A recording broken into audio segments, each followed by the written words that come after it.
Blood dripped from her fingers onto the polished pine floor. Cordelia Murphy DeLea, they called her now, stood in the center of the shattered cabin, the shotgun still warm in her hands. Smoke curled from the barrel, gray and lazy, drifting toward the ceiling, where morning light poured through bullet holes like stars punched through tin. Outside, the last of Crawford's men were running for their lives. She could hear their horses thundering down the mountain trail, hooves scrabbling against loose rock, voices high with panic, running from a woman they'd called worthless 6 weeks ago. Inside, the silence pressed thick and heavy. Crawford Murphy lay dead at her feet. Not dying. Dead. His eyes stared up at nothing, mouth still open in the shape of whatever curse he'd been screaming when she pulled the trigger. Blood pooled beneath his back, dark and spreading, soaking into the rug Mary Stone had woven 3 winters before DeLea ever set foot on this mountain. She'd killed him. Not Jeremiah. Not the mountain legend they whispered about in saloons and general stores across 3 counties. Not Thunder Peak, the man carved from wilderness and weather, the giant who'd chosen her when no one else would. Her.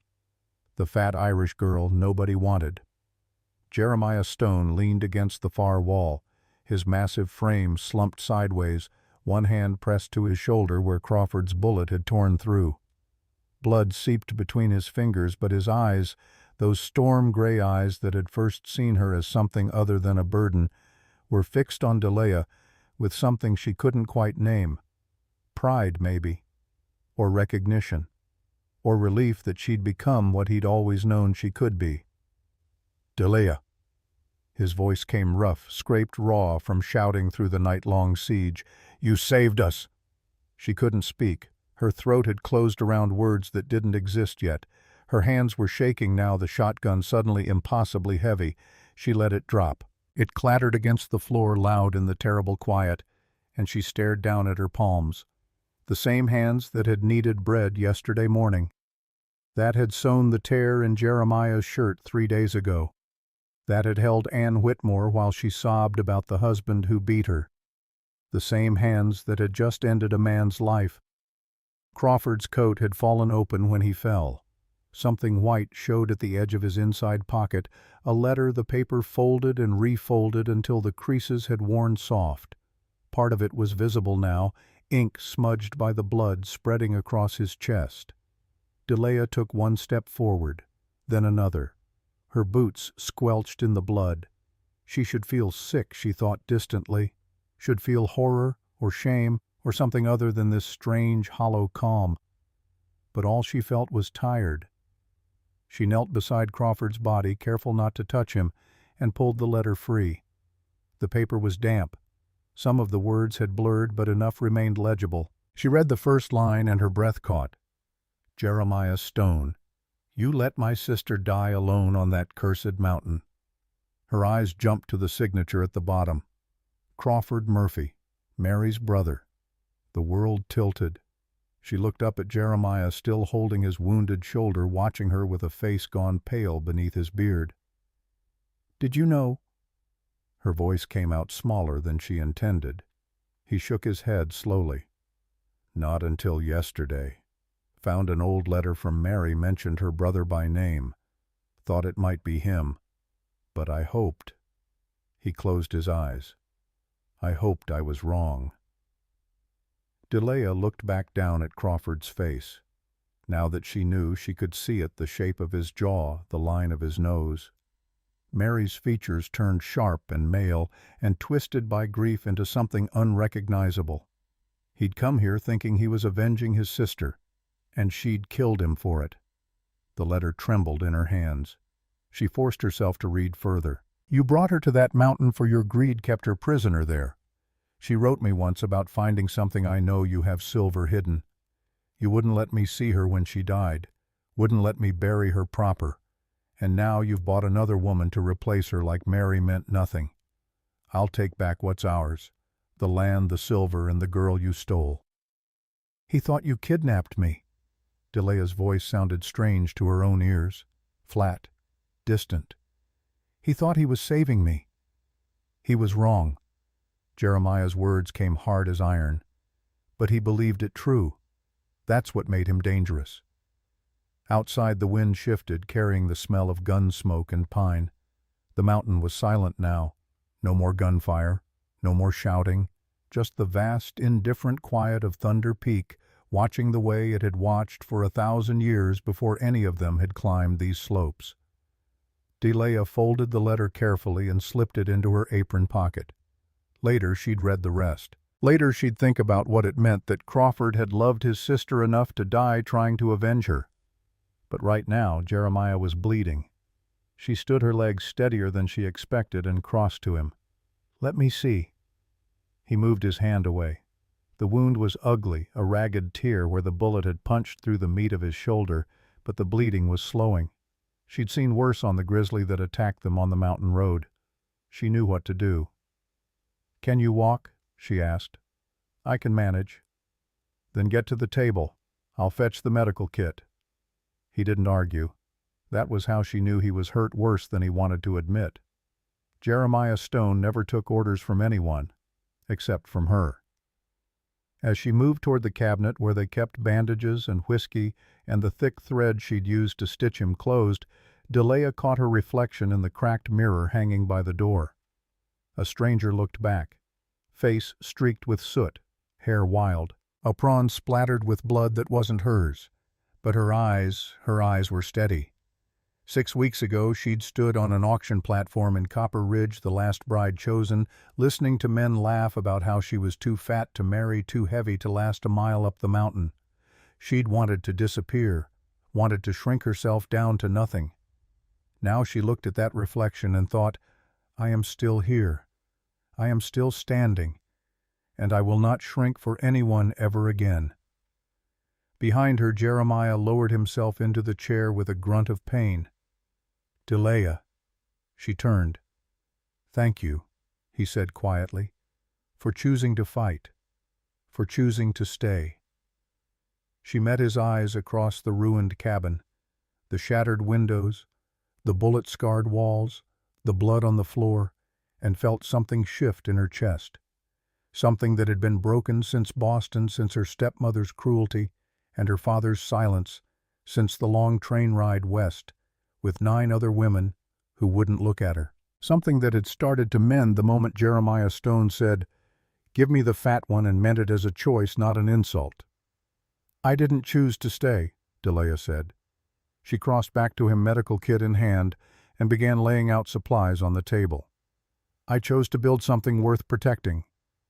Outside Thunder Peak caught the morning light, and somewhere in the valley below Copper Ridge was waking up to discover that the woman they'd mocked had just killed a man to defend her home. But that part of the story, the how and the why, and the 6 weeks that changed everything that began before the blood, before the siege, before Jeremiah Stone ever rode into town looking for a bride strong enough to survive the mountain. It began with shame, and it began like this. 6 weeks earlier, Cordelia Murphy stood alone on a wooden platform in the center of Copper Ridge's town square and understood what it meant to be merchandise. The spring sun beat down hard, turning the dusty plaza into a furnace. 10 women had arrived that morning in 3 polished wagons brought west by Cornelius Weatherby's mail-order bride service, though service was a generous word for what amounted to human trafficking dressed up in legal contracts and false promises. 9 of those women had already been chosen. Delia was the last one standing.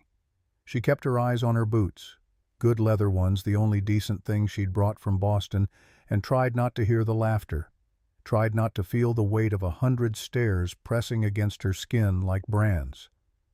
"Too fat to marry?" someone called from the crowd. A miner, probably judging by the slur in his voice, drunk before noon. "She won't last a mile up here," another voice agreed. "Look at her. She'll drop dead hauling water." More laughter. It rippled through the assembled men like wind through wheat, and Delia felt her cheeks burn. She'd known this was coming, had known since Boston that her size would be an issue, but knowing it and living it were 2 different kinds of pain. On the platform beside her, Cornelius Weatherby cleared his throat. He was a small man, neat and sharp in his Eastern suit, with oil-slick hair and a smile that never reached his eyes. He'd been the one to collect Delia from the train station in San Francisco along with the other 9 brides, had been the one to explain the opportunity they represented. "Well, gentlemen," Weatherby said, now his voice carrying easily across the square. He had a showman's projection, a carnival barker's ease. "It seems we have 1 bride left unclaimed. Any takers?" His smile sharpened. "Surely someone here can use a sturdy woman." Sturdy, like a mule, like a plow horse. Delia's hands clenched in the fabric of her plain gray dress, the one her stepmother had insisted she wear because, at least, it doesn't draw attention to your condition. By condition, Eliza Murphy had meant Delia's body, her broad hips and soft stomach, her thick arms and round face, the condition of taking up space in a world that wanted women to disappear into corseted nothingness. From her position on the platform, Delia could see most of Copper Ridge.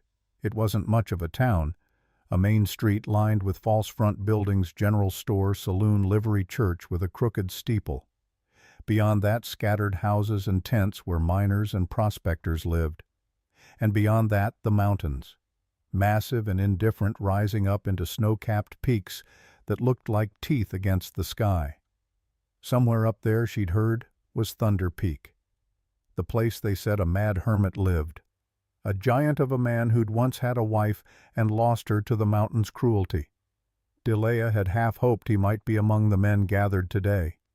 Anyone desperate enough to live alone on a mountain might be desperate enough to take a fat bride, but no one that large stood in the crowd, just ranchers in dusty clothes, merchants with calculating eyes, prospectors with more hope than sense, all of them looking at the remaining 9 brides, thin, pale, delicate things who'd been snapped up in minutes, and then looking at Delia like she was a joke someone had played on them.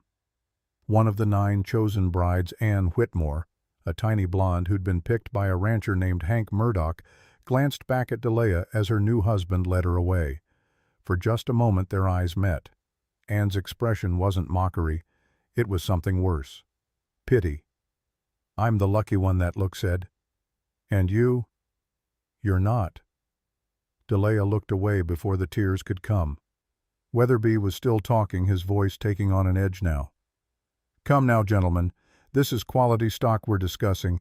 Miss Murphy here has references from Boston. She can read and write, keep books, manage a household." "Can she fit through a doorway?" someone shouted. The crowd erupted in laughter. Delia bit her lip so hard she tasted blood. She'd endured worse in Boston. Her stepmother's daily commentary on every bite of food she took, her younger brothers mimicking her walk, making their bodies waddle like geese, the way men on the street would sometimes shout things as she passed, "Hey, fatty, you lost," or "Save some food for the rest of us." But never before in front of so many people, never with her future hanging in the balance. She felt something crack inside her chest, not her heart that had been broken too many times to count, something else, some final piece of hope that maybe, just maybe, coming west would give her a chance at a different life. Weatherby's smile had frozen on his face, but his eyes had gone cold. He didn't like his merchandise being mocked. It reflected poorly on his business. "Gentlemen," he said, voice sharp now, "I remind you that Miss Murphy's passage from Boston was paid in full by her family. Someone will need to take responsibility for—" "She's a mistake," a new voice interrupted. Pastor Elijah Williams, standing near the church steps with his daughter Emma beside him. He looked uncomfortable, but he spoke anyway. "Weatherby, you can't expect these men to—" "Well—" "To what, Pastor?" Weatherby's voice could have cut glass. Williams faltered, glanced at Delia, then away. "To take on a woman so clearly unsuited for frontier life." Unsuited. Another polite word for fat. Delia's vision blurred. She wanted to run, wanted to climb down from this platform and walk until Copper Ridge disappeared behind her, wanted to dissolve into nothing, prove everyone right about how she should have stayed invisible. But she couldn't move. Her legs had locked. Her throat had closed. And then she heard it, the sound that would change everything, the heavy, deliberate strike of hooves on cobblestones. The crowd went silent. It happened so fast, Delia almost missed it. One moment they were laughing, jeering, enjoying the spectacle of her humiliation. And the next, They were parting like water before a ship's prow. A horse came through the gap. Not just any horse. A draft animal, massive and black, built like it could pull a wagon loaded with timber up a mountainside without breaking stride. And on its back a man who made the horse look small. Jeremiah Stone. Even without knowing his name, Delia would have recognized him from the stories. The mountain man. The hermit. Thunder Peak himself come down from isolation. He was taller than any man she'd ever seen, broader across the shoulders than two normal men put together. His beard was thick and streaked with gray, and his face was weathered the way granite weathers, with cracks and lines that only made it look stronger. He wore buckskin and furs, and across his back was slung a rifle that looked like it could drop a grizzly bear. When he swung down from the saddle, the impact of his boots hitting the ground seemed to shake the plaza. The crowd retreated further. Delia saw fear in their faces now, saw the way mothers pulled their children back, the way men's hands drifted toward guns they didn't quite draw. Jeremiah Stone scanned the platform. His eyes gray as storm clouds, sharp as January wind, moved across the empty spaces where the other 9 brides had stood. Then they landed on Delia. She couldn't look away. He studied her for a long moment, not the way the other men had looked at her with disgust or amusement. He looked at her the way a trapper might study tracks in snow, measuring, assessing, seeing something others missed. Then he spoke. "I'll take her." 3 words, delivered in a voice like distant thunder rolling through valleys. Weatherby blinked. "Mr. Stone, that is, are you certain? Perhaps one of the younger—" "I said, I'll take her." Jeremiah's gaze didn't waver from Delia. "The fat one." Gasps rippled through the crowd. Someone laughed nervously. Someone else muttered a prayer. Jeremiah reached into his coat and pulled out a leather pouch. He tossed it to Weatherby, who caught it reflexively. The pouch clinked with the heavy sound of gold coins. $500, Jeremiah said. "Double your asking price." Weatherby opened the pouch, looked inside, and his face went slack with shock. "Mr. Stone, the standard rate for a bride is—" "I don't want a standard bride." Jeremiah's eyes were still on Delia, but his words were for everyone else, for the crowd that had mocked her, for Weatherby who'd sold her like cattle, for Pastor Williams who'd called her unsuited. "I don't want a porcelain doll who'll break the first time the wind blows hard. I want her." The silence that followed was so complete, Delia could hear her own heartbeat, could hear the mountain wind stirring dust in the street, could hear somewhere far off a crow calling. No man had ever claimed her, not for a dance at a church social, not for a walk through Boston Common, not even for conversation at her father's table. And now this stranger, this legend, this giant carved from wilderness, had chosen her in front of everyone who'd said she was worthless. Jeremiah took a step toward the platform, then another. When he reached the edge, he extended one massive calloused hand toward her. "Come." Just that. One word, not a question, not an order, an invitation. Delia stared at his hand, at the scars that crossed his knuckles, at the dirt under his fingernails, at the strength in those fingers that said he could snap her wrist as easily as kindling, but held perfectly still, waiting for her choice. She thought about Boston, about her stepmother's voice saying, "You'll never find a husband, Cordelia. Who'd want a girl like you?" About her father's silence when she'd begged him not to send her west. About the train ride with 9 women who'd whispered when they thought she couldn't hear. She thought about this platform, this sun, this laughter. And then she thought, what do I have to lose? Delia reached out and placed her hand in his. His palm was warm, rough as tree bark, and when his fingers closed around hers, gentle, careful, as if she were something that might break something impossible, happened. She felt safe. Jeremiah helped her down from the platform. Her boots touched the ground and her knees nearly gave out, but his hand steadied her. "Can you walk?" he asked quietly. The rough edge had left his voice. Now he just sounded kind. She nodded, not trusting her voice. "Then we're leaving." He led her toward his horse, and the crowd parted before them like they were biblical figures cleaving the Red Sea. Delia caught fragments of whispered conversations. "Mad, he's absolutely mad. Eat her alive up there. Beast has taken the fat girl." She should have felt humiliated. Should have felt like she was trading one auction for another, one form of shame for another. But all she felt was Jeremiah's hand steady and sure, leading her away from the worst day of her life toward something else, something unknown. Behind them, Weatherby's voice rose sharp with indignation. "Mr. Stone, there are papers to sign contracts. This woman is legally—" Jeremiah turned, and though he didn't raise his voice, every word carried. "This woman is legally my wife as of this moment. You have your gold. Our business is done." He turned back to Delia. "Can you ride?" She'd ridden exactly 3 times in her life, all of them years ago. But she said yes. Something that might have been a smile tugged at the corner of his mouth. "Good enough." He lifted her onto the horse, and God, he was strong, lifting her like she weighed nothing at all, then swung up behind her. The horse didn't even shift under their combined weight. Jeremiah's arms came around her to grip the reins, and Delia found herself cocooned by him, by his size, his warmth, his scent of pine and wood smoke and leather. "Hold on," he said. The horse moved forward at a steady walk. They passed through Copper Ridge's main street, past the saloon where men stood gawking, past the general store, where Mrs. Chen watched from the doorway with an unreadable expression, past the church, where little Emma Williams waved shyly.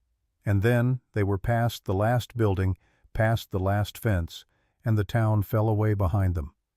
The mountain road opened ahead. Delia didn't look back. Behind them, Weatherby's voice carried on the wind. "She's a clerical error. A mistake. Someone will have to answer for this." But his words grew fainter with every step the horse took, and soon they were swallowed entirely by the vast silence of the wild. Jeremiah didn't speak for a long time, just kept the horse moving at that steady pace, climbing gradually into foothills where pine trees began to outnumber sagebrush. Finally, when Copper Ridge had disappeared behind them, and the only sounds were wind and hoofbeats, he said, "You hungry?" Delia blinked. Of all the things she'd expected him to say, that wasn't among them. "A little," she admitted. He reached behind them without slowing. The horse pulled out a cloth bundle from his saddlebag and handed it to her. Inside was jerky hard bread and a tin flask of water. "Eat," he said simply. She hesitated. Back home, every bite of food had come with commentary. "Really, Cordelia? Another biscuit? No wonder your dresses don't fit." The thought of eating in front of this stranger, this man who'd just paid $500 for her, made her stomach clench. But he wasn't watching her. His eyes were on the trail ahead, scanning for something. Danger, maybe, or just the way forward. Delia took a small piece of jerky and chewed it slowly. The salt and smoke of it burst across her tongue, and she realized she was starving. She'd barely eaten for 3 days, too nervous about the auction. She ate 3 more pieces, then some bread, then drank from the flask. Jeremiah still didn't comment, didn't watch, just kept riding. When she was done, she gathered up the cloth and held it awkwardly. "Thank you," she whispered. He nodded once. "There's more when you need it." And that was all. No judgment, no mockery, just kindness. Delia felt something loosen in her chest, something that had been wound tight since Boston, since her mother's death, since she'd understood that the world saw her body as a problem to be solved. They rode on in silence, climbing higher as the sun began its slow descent toward the western peaks.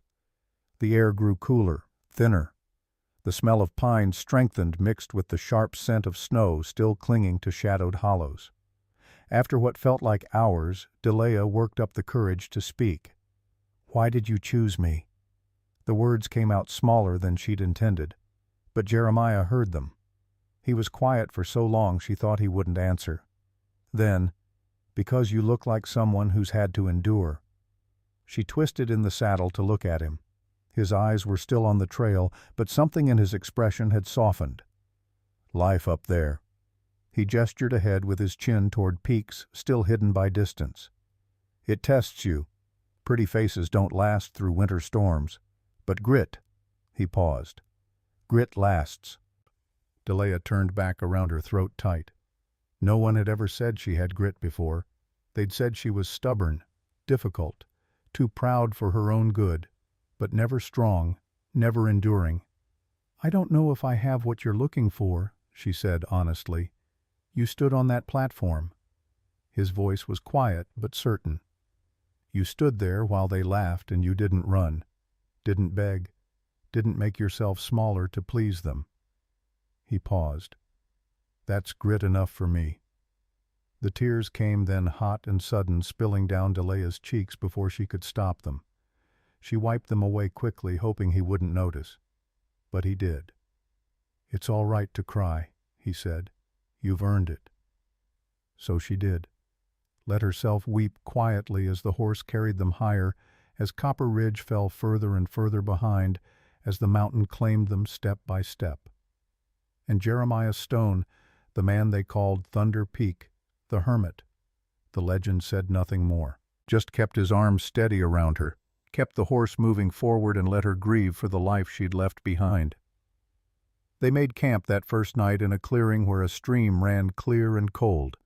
Jeremiah helped her down from the horse with the same careful gentleness he'd shown on the platform, then set about building a fire with practiced efficiency. Delia stood useless and uncertain watching him work. She wanted to help but didn't know how. Everything he did seemed second nature, stacking kindling, striking flint, coaxing flame from nothing. When the fire was burning steady, he pulled food from his pack.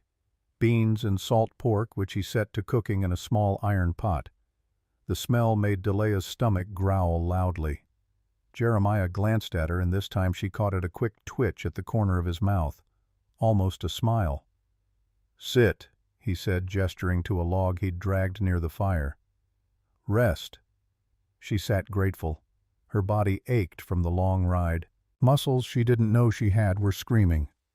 As the food cooked, Jeremiah moved around camp with quiet purpose. He unsaddled the horse and rubbed it down. He filled a water skin from the stream. He checked the perimeter of their clearing, looking for, she didn't know what. Signs of danger, maybe. When he finally settled by the fire, he dished out 2 bowls of beans and pork and handed her one. "Thank you," Delia said. He nodded and began to eat. They ate in silence, but it wasn't uncomfortable. It was the silence of 2 people too tired for conversation. The silence of a long day ending and a longer journey still ahead. When Delia finished her bowl, Jeremiah took it without comment and refilled it from the pot. She stared at him. I'm not that hungry." "You're half starved," he said matter-of-factly. "Eat." So she did. And this time, when her stepmother's voice whispered in her head, "Really, Cordelia," she told it to shut up. After dinner, Jeremiah spread out a bedroll near the fire and handed her a thick blanket made of wolf pelts. "You sleep here," he said. "I'll keep watch." Delia looked from the bedroll to him. "Don't you need to rest? I'll sleep when the fire burns low. Wolves prowl these parts." "Wolves!" Her voice came out higher than intended. "They won't bother us if the fire stays bright." He picked up his rifle and settled on a log facing away from the fire toward the darkness. "Sleep, Delia. We've got 3 more days to Thunder Peak." She wanted to argue, wanted to insist he rest too, but exhaustion was pulling at her like a tide, and the bedroll looked impossibly inviting. She lay down, pulled the wolf pelt blanket over herself, and stared up at the stars. They were brighter here than in Boston, brighter than anywhere she'd ever seen, a river of light spilling across the sky. "Mr. Stone," she said quietly. "Jeremiah," he corrected. "Jeremiah." The name felt strange in her mouth, intimate. What happened to your wife?" Silence stretched long enough that she thought he wouldn't answer. Then, "She died, 3 winters back. Her and our son." Delia's heart clenched. "I'm sorry." "Me too." Another silence. Then, "Is that why you chose me to replace her?" "No." His voice was firm, final. You're not replacing anyone, Delia. Mary's gone, but life goes on. That's what she would have wanted. Delia closed her eyes, absorbing this, trying to understand what it meant, what he expected from her, what she was riding toward. "I'll try," she whispered, "to be whatever you need." "Just be strong," Jeremiah said. "That's all I ask." Delia wanted to tell him she didn't know if she was strong, that she'd spent her whole life being told she was weak, lazy, worthless, that standing on that platform today had taken every ounce of courage she possessed, and she wasn't sure she had any left. But sleep dragged her down before she could form the words. The last thing she saw before darkness claimed her was Jeremiah's silhouette against the stars, rifle across his knees, watching the tree line, standing guard, protecting her. And for the first time in years, Cordelia Murphy slept without nightmares. Dawn came cold and gray, wrapping the mountain in mist. Delia woke to find a tin mug of coffee waiting beside her bedroll, still steaming. Jeremiah was already breaking camp, moving with the quiet efficiency of a man who'd done this 1,000 times. He'd saddled the horse, rolled his own pack, and rebuilt the fire to a low glow, all while she slept. "Morning," he said when he saw her stirring. "Drink that while it's hot. We've got a long ride ahead." She sat up, wincing at the ache in her back and thighs. Every muscle protested, but she wrapped her hands around the mug and let the warmth seep into her palms, and somehow that made everything a little more bearable. The coffee was strong and bitter and perfect. "Thank you," she said. Jeremiah just nodded and kept working. They were on the trail by the time the sun burned through the mist. The path was narrow here, winding upward through dense pine forest, where the trees grew so thick they blocked out most of the sky. The air smelled sharp and clean pine resin and cold stone and something wild Delia couldn't name. Her body ached worse with every mile, but she didn't complain. Jeremiah had said she had grit. She'd prove him right. By midday they'd climbed high enough that patches of snow still lingered in shadowed hollows, dirty white against dark earth. The temperature had dropped, and Delia pulled her shawl tighter. Jeremiah noticed. Without a word, he shrugged out of the heavy fur coat he wore and draped it over her shoulders. "But you'll be cold," she started. "I run hot," he said simply. "You need it more." The coat was enormous on her, but it was warm and smelled like hemp pine and smoke and leather. She pulled it close and felt something in her chest tighten with an emotion she couldn't quite name. They stopped by a stream to water the horse and rest. Delia slid down from the saddle, her legs nearly buckling when they hit the ground. Jeremiah caught her elbow, steadying her. "You all right?" "Just sore," she admitted. "It'll get easier. Give it a few more days." He didn't say if you last that long, didn't imply she might not make it, just stated it as fact it would get easier. Delia appreciated that more than she could say. While the horse drank, she knelt by the stream and splashed icy water on her face. It shocked her, fully awake, made her skin tingle. When she looked up, she caught Jeremiah watching her with that same measuring expression from the platform. "What?" she asked. "Nothing." He looked away. "Just, you're doing well. Better than most would." "Most thin women, you mean?" He met her eyes again. "Most people, period." Something warm bloomed in Delia's chest. She ducked her head to hide the smile. They ate a cold lunch of jerky and hard biscuits, then pressed on. The trail grew steeper, rockier. In places the path was barely wide enough for the horse, with sheer drops falling away on one side into mist-filled valleys below. Delia tried not to look down. "You afraid of heights?" Jeremiah asked. "Should I be?" Honest answer: "Yes. But being afraid and being paralyzed are different things. You're still moving forward." She thought about that, about the difference between fear and paralysis, about standing on that platform yesterday, terrified but refusing to run. "My stepmother used to say fear was weakness," Delia said quietly. "Your stepmother was wrong." Jeremiah's voice was flat. "Fear keeps you alive. It's what you do with it that matters." They rode on in silence after that, and Delia turned his words over in her mind like smooth stones. Maybe she wasn't weak for being afraid. Maybe she was just alive. The second night they made camp in a small clearing ringed by massive pines. Jeremiah built the fire larger this time, and Delia watched how he stacked the logs, creating a structure that would burn hot and steady for hours. "Can I help?" she asked. He looked surprised. "You want to?" "I want to learn." Something shifted in his expression. Approval, maybe. He gestured her over. "All right, see how these logs are arranged. You want airflow. Too tight and it smothers. Too loose and it burns too fast." He talked her through it, patient and methodical, and Delia found herself actually interested. This was practical, useful, the kind of thing that might keep her alive up here. When the fire was roaring, Jeremiah began preparing dinner, more beans and pork, but this time he added wild onions he'd gathered along the trail. The smell made Delia's mouth water. "Where did you learn all this?" she asked, watching him work. "The mountain teaches you, or it kills you. Those are the options." "That's not very comforting." He glanced at her, and this time there was definitely a smile hiding in his beard. "You'll be fine. You've got the right temperament for it. Fat and stubborn." "Stubborn, yes. The rest." He shrugged. "Doesn't matter up here.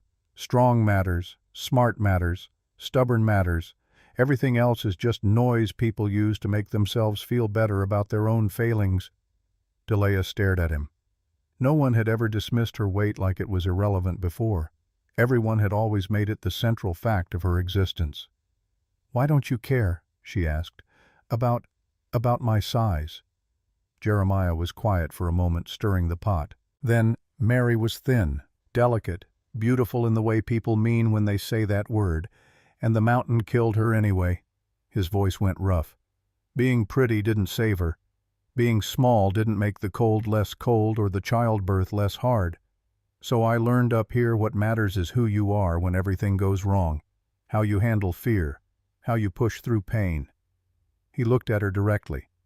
"I saw you on that platform yesterday, saw how you held yourself together while they laughed. That's what I need. Not a decoration, a partner." The word hung in the air between them. Partner. Not servant. Not replacement. Not burden. Partner. "I don't know if I can be that," Delia whispered. "You already are." They ate dinner by firelight, and this time when Delia finished her bowl she asked for seconds without shame. Jeremiah filled it without comment, and something about that simple exchange felt revolutionary. After dinner, he pulled a leather-wrapped bundle from his pack and unwrapped it carefully. A violin. Delia's eyes widened. "You play—" "Used to. Before." He trailed off. "Mary loved music. I'm rusty now." "Will you play something?" He hesitated, then lifted the instrument to his shoulder. The first notes that came from the bow were rough, uncertain, but then he found his rhythm, and the music filled the clearing, a mournful melody that spoke of loss and longing and vast, lonely spaces. Delia listened with tears streaming down her face, though she couldn't have said why. Maybe because the music was so beautiful, maybe because she'd never expected a mountain man to have this kind of gentleness in him. When the song ended, Jeremiah lowered the violin slowly. "That was Mary's favorite," he said quietly. "Haven't played it since she died." "Thank you," Delia whispered, "for sharing it with me." He nodded and carefully wrapped the violin back up. That night, as Delia lay in her bedroll watching the fire, she heard Jeremiah moving around the camp, setting out his own bedroll closer to hers than last night, checking his rifle, settling in to keep watch. "Jeremiah," she said softly. "Yeah. Earlier when you said partner, did you mean that—" Silence. Then, "Yeah, I did. I've never been anyone's partner before." "Neither have I." "Not really. Mary and we were young, didn't know what we were doing half the time." He paused. "But you and me, we're choosing this with our eyes open. That makes it different." Delia rolled onto her side to look at him. In the firelight, his profile was sharp and strong, all hard lines and weathered skin.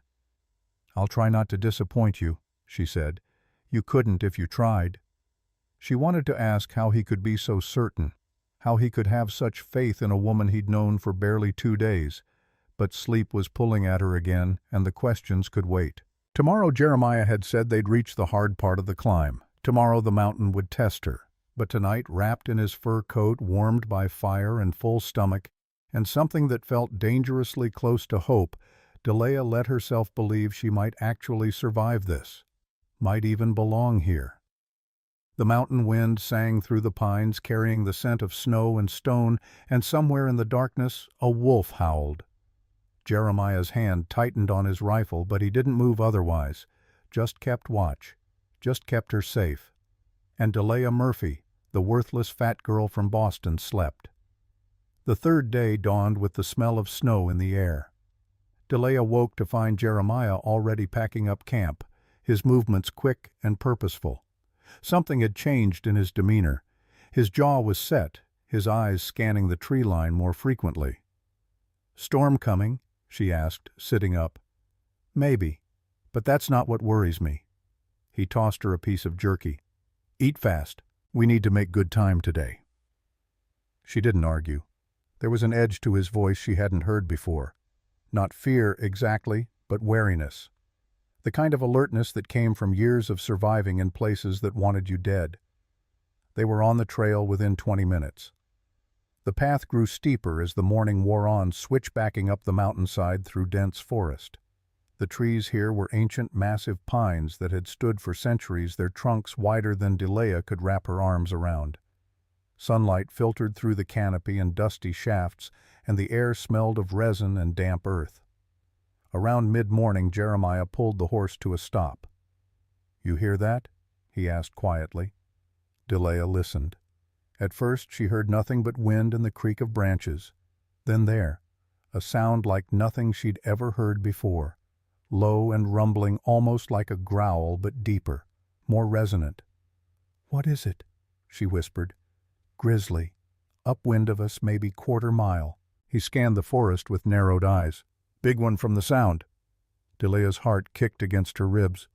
"What do we do?" "Keep moving. Quiet. Don't run. That triggers chase instinct. We get past its territory, we'll be fine." He urged the horse forward at a careful walk.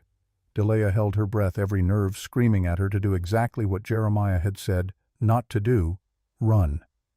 They made it another 100 yards. Then the horse caught the scent. It happened so fast, Delia barely processed it. One moment they were moving steadily upward, the next the horse was rearing, screaming in terror, and she was falling backward, the world tilting sickeningly. Jeremiah's arm caught her waist, yanking her forward, even as he swung down from the saddle. Her boots hit the ground hard, and her ankle twisted, sending a spike of pain up her leg, but Jeremiah was already pushing her behind him, rifle coming up in one smooth motion. "Don't move," he said. "Don't make a sound." The grizzly came out of the trees like an avalanche made flesh. It was massive, bigger than Delia had ever imagined an animal could be. 8 feet tall when it reared up on its hind legs, its fur a dark silver brown, its claws like curved knives.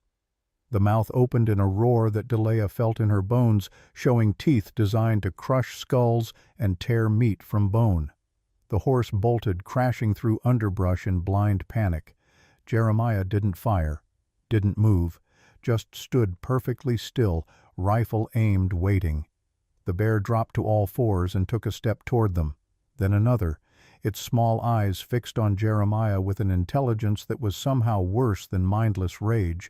This wasn't a random attack, this was territorial. The bear was deciding whether they were a threat worth killing.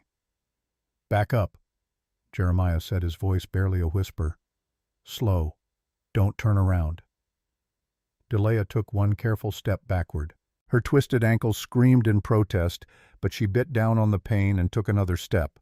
The bear huffed, shook its massive head, took another step forward. "On 3, Jeremiah said quietly. "You run. Due west away from here. Don't stop. Don't look back."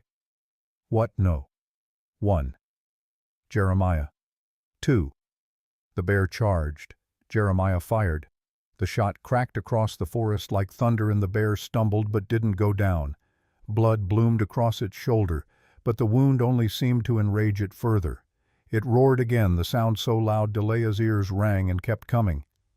Jeremiah worked the rifle's lever, chambering another round. The bear hit him like a landslide. Delaya screamed. Jeremiah went down under 600 pounds of muscle and fury, the rifle flying from his hands. The bear's claws raked across his chest, tearing through buckskin and flesh like paper. Blood sprayed across the forest floor. And something in Delaya broke.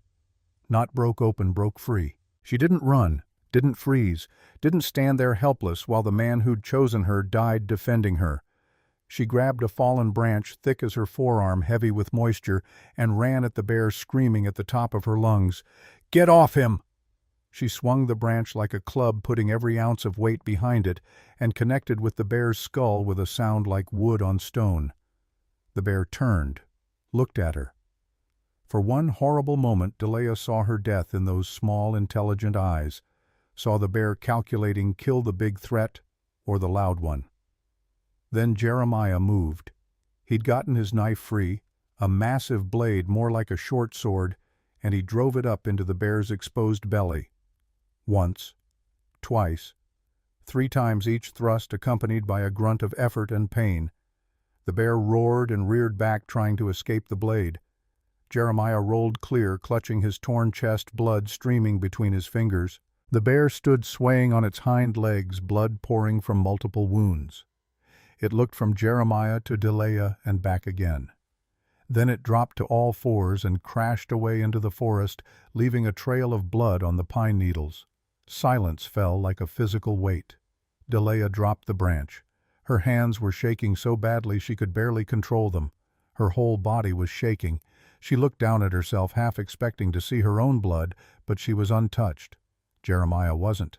He was trying to sit up, one hand pressed to his chest, where the bear had opened him up from collarbone to ribs. His face had gone white beneath his beard, and his breath came in short, sharp gasps. Delaya's medical knowledge was limited to treating her younger brother's scraped knees and the occasional burn from the kitchen stove, but she knew enough to recognize that Jeremiah was badly hurt, possibly dying. Terror flooded through her, cold and sharp, but under it, through it, came something else. The same thing that had driven her to attack a grizzly bear with a stick. I will not lose him. Not like this. Not now. She knelt beside him, forcing her hands to steady. Let me see. It's not... He coughed and blood flecked his lips. Not as bad as it looks. Liar. She pulled his hand away from the wound. It was bad. 4 deep gashes across his chest, the edges ragged, already swelling. Blood welled up fast, soaking through what was left of his shirt. But, and this was the important part, she could see his ribs moving. Could see his lungs still working. The claws had gone deep, but not deep enough to puncture anything vital. Still, he was losing blood fast. And they were miles from anywhere, with no supplies, no shelter, and a wounded bear somewhere in the forest that might come back to finish what it started. Can you walk? Delaya asked. Have to. Jeremiah tried to stand and nearly fell. Delaya caught him, or tried to. He was twice her size, and the best she could do was keep him from hitting the ground face first. Easy, she said. I've got you. He looked at her, his gray eyes unfocused with pain and blood loss. You should have run. Shut up. The words came out harsher than she intended, but she didn't take them back. Where's your medical kit? Saddlebag. But the horse... Bolted. I know. Delaya scanned the forest, thinking fast. The horse had run downhill, following the easier path. They could track it maybe, but that would take time Jeremiah didn't have. Or she could work with what they had here. Your knife, she said. Can I have it? Jeremiah pulled the blade from where it had fallen and handed it to her handle first. The blade was slick with bear blood. Delaya took it, forced down the revulsion, and began cutting strips from her petticoat. The fabric tore easily under the sharp edge, and within moments she had several long strips of cloth. This is going to hurt, she warned. Already does. She folded one strip into a pad and pressed it directly to the worst of the gashes. Jeremiah hissed through his teeth but didn't pull away. She took another strip and began wrapping it around his torso, pulling it tight to hold the pad in place. Her hands remembered sewing, remembered the careful, methodical work of creating something from nothing. This wasn't so different. Just wetter. She tried not to think about how her fingers were slick with his blood, tried not to think about how pale he'd gone or how his breathing had taken on a shallow, rapid quality that scared her. "Talk to me," she said as she worked. "Stay awake. Not going anywhere. Tell me about Mary. What was she like?" It was a desperate ploy to keep him conscious, but Jeremiah latched onto it. His voice came rough and halting, but he talked. Small, laughed like bells, loved music, hated being cold. He paused, breathing hard. Wanted children, lots of them. Fill the cabin with noise and life. "What happened?" Delia asked, gently tying off the last bandage. "Childbirth. Thomas was breech. Wrong way around. She labored for 2 days. And then," his eyes closed, "then she was gone. Both of them." Delia's heart clenched. She put one hand on his uninjured shoulder. "I'm sorry. She made me promise." His eyes opened, finding Delia's. "Promise the cabin wouldn't die with her. Promise I'd fill it with life again. And you chose me to help keep that promise." "Yeah." Delia looked at him. This giant of a man brought low by claws and grief and 3 years of loneliness, and felt something shift in her chest. Something that had been closed since Boston, since her mother's death, since she'd learned that the world measured worth in pounds and inches. "Then let's keep it," she said. "But first we need to find that horse." She helped him to his feet, a slow, agonizing process that left them both breathless. Jeremiah swayed but stayed upright, one arm wrapped around his ribs, the other leaning on Delia's shoulder. "Can't lean on you," he mumbled. "Too heavy." "I'm stronger than I look," Delia said. "And you've been telling me size doesn't matter. Time to prove you meant it." Something that might have been a laugh rattled in his chest. Fair enough. They moved slowly down the trail, following the path of broken branches where the horse had fled. Every step was agony for Jeremiah. Delia could see it in the tightness around his eyes, the way his jaw clenched, but he kept moving. After what felt like hours, but was probably only 20 minutes, they found the horse. It had tangled its reins in a deadfall and stood, trembling eyes rolling white with fear. "Easy," Jeremiah murmured, somehow finding the strength to gentle his voice. "Easy, boy. It's gone." The horse calmed under his touch, a kind of magic Delia didn't understand but was grateful for. She dug through the saddlebags and found the medical kit, whiskey needle and thread-clean bandages, and a tin of salve that smelled strongly of pine tar. "We need to stop properly," she said. "Clean the wounds before infection sets in." Jeremiah looked around, his eyes struggling to focus. "There's a cave, half-mile north. Used it before. Defensible." "Can you make it half a mile?" "Have to." They made it, but barely. By the time they reached the cave, really more of a deep overhang in the rock face, Jeremiah was leaning heavily on both Delia and the horse, his face gray with pain and exhaustion. Delia helped him down, settling him against the back wall where it was driest, then built a fire at the cave's mouth with fumbling, inexperienced hands. It took her 4 tries to get it lit, but eventually flames caught and spread, driving back the cold and dark. Then came the hard part. She unwrapped the makeshift bandages, peeling away fabric that had stuck to drying blood. Jeremiah didn't make a sound, but his hands clenched into fists, and his breathing went shallow. The wounds looked worse in firelight, deep furrows in flesh edges already beginning to purple with bruising, but no sign of infection yet. That was something. Delia poured whiskey over the cuts. Jeremiah did make a sound, then a bitten-off curse, and began to clean them as best she could. Her hand shook at first, but as she worked, something steadied inside her. This was just sewing. She knew how to sew. She threaded the needle with steady fingers and began to stitch. Jeremiah watched her work, his eyes half closed. "Where'd you learn this?" I didn't. I'm improvising. Doing good. Don't distract me. I've never stitched human skin before. First time for everything? She made small, careful stitches, pulling the edges of the worst gash together. It wasn't pretty work, but it was functional. It would hold. Your stepmother, Jeremiah said suddenly. Tell me about her. Delia glanced up surprised. Why? Need something to focus on besides this. And I want to know. Who made you think you were worthless? So she told him. Told him about her mother dying when Delia was 12, how her father had remarried within the year to Eliza, a thin, sharp woman who'd looked at Delia's developing body with disgust. Told him about the constant commentary on every bite of food, every dress that didn't fit, every social event where Delia was too embarrassed to attend because she knew what people would say.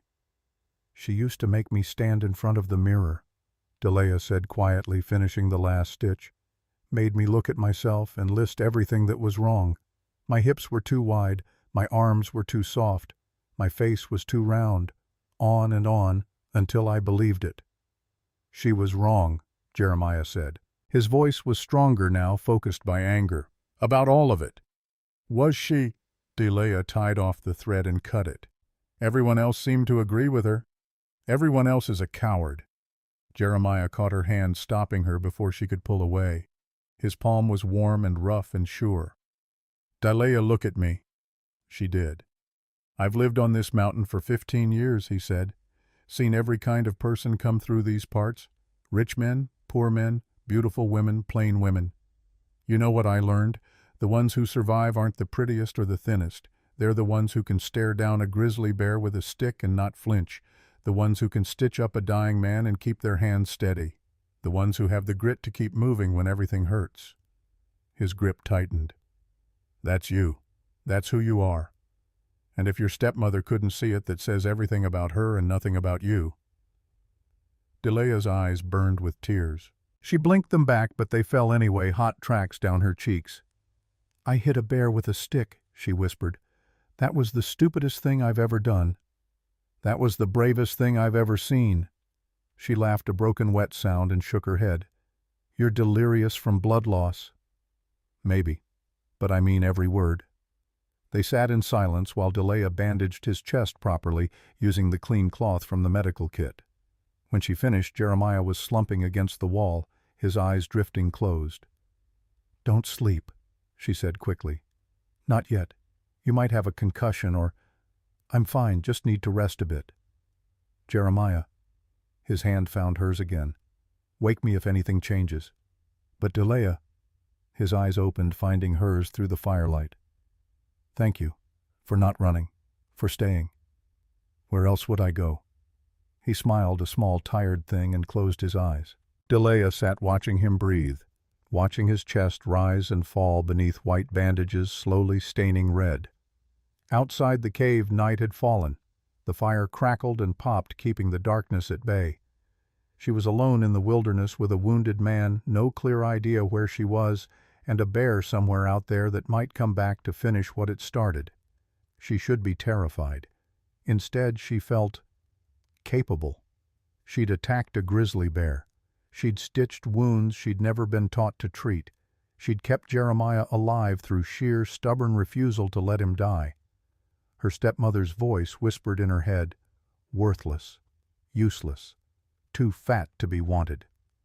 Delia looked at her hands still stained with Jeremiah's blood, still steady, and told that voice to go to hell. She fed the fire, checked Jeremiah's bandages, and settled in to keep watch. Tomorrow, if he was strong enough, they'd continue to Thunder Peak.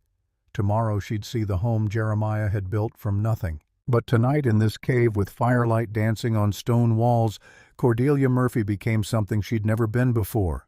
She became necessary, and for the first time in her life, that felt like enough. Jeremiah's fever broke just before dawn. Delia had dozed fitfully through the night, waking every hour to check his breathing, to press her hand to his forehead and feel the heat radiating from his skin. But as the first gray light crept into the cave, his temperature dropped and his breathing steadied. When his eyes opened, they were clear. "Morning," he said, his voice rough but lucid. Relief flooded through Delia so strongly her hands shook. "You're awake. Hard to sleep with you poking me every 10 minutes. I was checking if you were dying. And jury's still out." He actually smiled at that, a real smile, not just the twitch at the corner of his mouth. Then he tried to sit up and went pale, his hand flying to his bandaged chest. "Easy," Delia said, helping support him. "Those stitches are fresh." He looked down at the bandages, then up at her. "You did good work." "I did panicked work. There's a difference. You saved my life. You chose mine first. We're even." They ate a cold breakfast of jerky and hard biscuits, rationing the food carefully. The horse had survived the night. Delia had checked on it twice and seemed calmer now, though it still flinched at sudden sounds. "Can you ride?" Delia asked. Jeremiah tested his range of motion, wincing. "I can manage. How far to Thunder Peak?" "You tell me. You're the one who lives there." 4 hours if we push it, 6 if we take it easy." Delia looked at his bandages, already showing spots of fresh blood. "We're taking it easy." It took them 8 hours. The trail was gentler than previous days, winding upward through meadows thick with wildflowers, lupine and Indian paintbrush, their colors almost painfully bright against the green. But Jeremiah's strength was flagging. Delia could see it in the way he hunched in the saddle, in the careful way he breathed. She walked beside the horse most of the way, one hand on Jeremiah's leg to steady him when the trail got rough. They didn't talk much. He needed his energy for staying conscious, and she needed hers for watching the trail, watching him, watching for any sign of the bear. Around mid-afternoon they crested a ridge and Jeremiah pulled the horse to a stop. "There," he said, pointing. Delia looked. Thunder Peak rose before them, a massive granite monolith that seemed to pierce the sky itself. Its slopes were covered in dense forest that gave way to bare rock near the summit where snow still clung despite the late spring warmth. And halfway up that impossible climb, carved into the mountainside like it had grown there, stood a cabin. No, not a cabin. A house. 2 stories of massive pine logs, the roof pitched high to shed snow smoke rising from a stone chimney that looked like it had been hewn from the mountain itself. Even from this distance, Delia could see the wide porch that wrapped around the front, the windows that caught the afternoon sun, the careful craftsmanship in every line. "You built that," she breathed. "Every beam, every nail." Pride colored his voice. "Took me 12 years. They descended the final slope as the sun touched the western peaks, painting everything in shades of gold and amber. Up close, the house was even more impressive. The logs were perfectly fitted, chinked with what looked like a mixture of clay and moss. The porch railings were carved with intricate patterns, bears and eagles and mountains rendered in loving detail. Jeremiah dismounted slowly, every movement careful. Delia helped him down, and together they stood looking at his creation. "It's beautiful," she said. "It's home." He glanced at her. "You're home now, too, if you want it." Did she want it? This house on the edge of nowhere, built by a man she'd known for 4 days at the end of a journey that had nearly killed them both. Yes. God help her, yes. "Show me inside," she said. Jeremiah opened the door.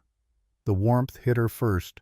The great stone hearth at the far end of the room held a bed of coals that must have been banked before he left for Copper Ridge. The smell of pine and leather and something that might have been bread filled the air. And the light afternoon sun poured through wide windows, turning everything golden. Delia stepped inside and stopped. This wasn't a hermit's crude shelter. This was a sanctuary. The great room took up most of the first floor, dominated by that massive hearth and a long table made of polished wood that could seat a dozen people. But what stunned her were the books.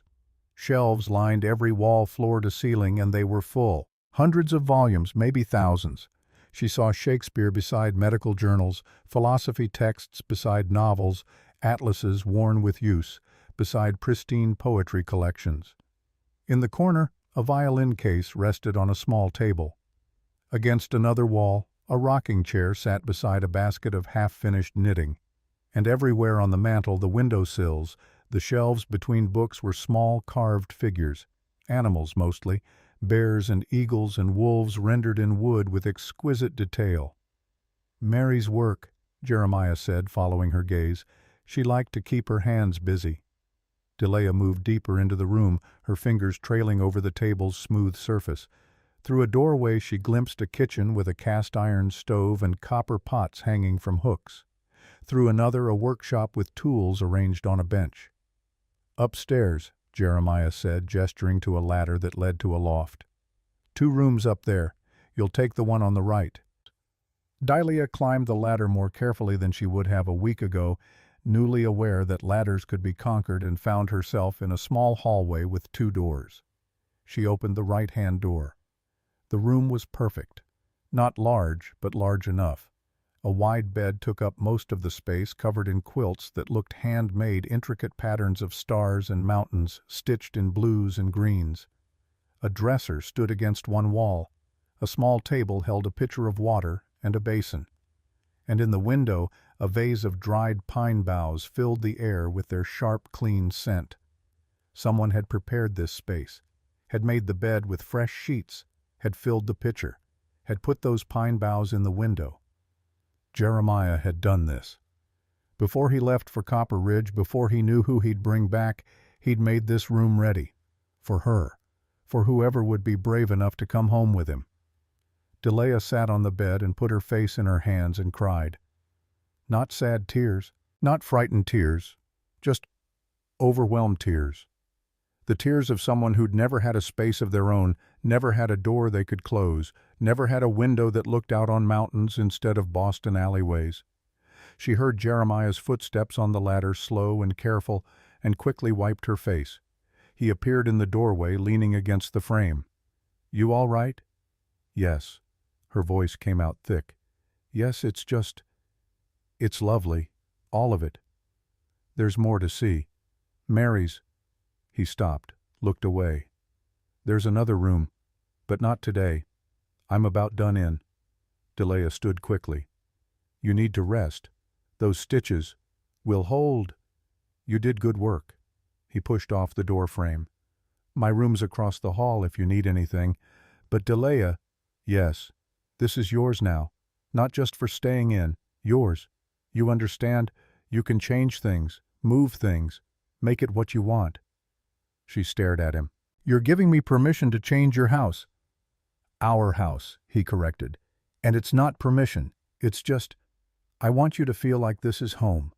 Not a place you're visiting. Home." Delia's throat tightened. "Thank you." He nodded and turned to go, then paused.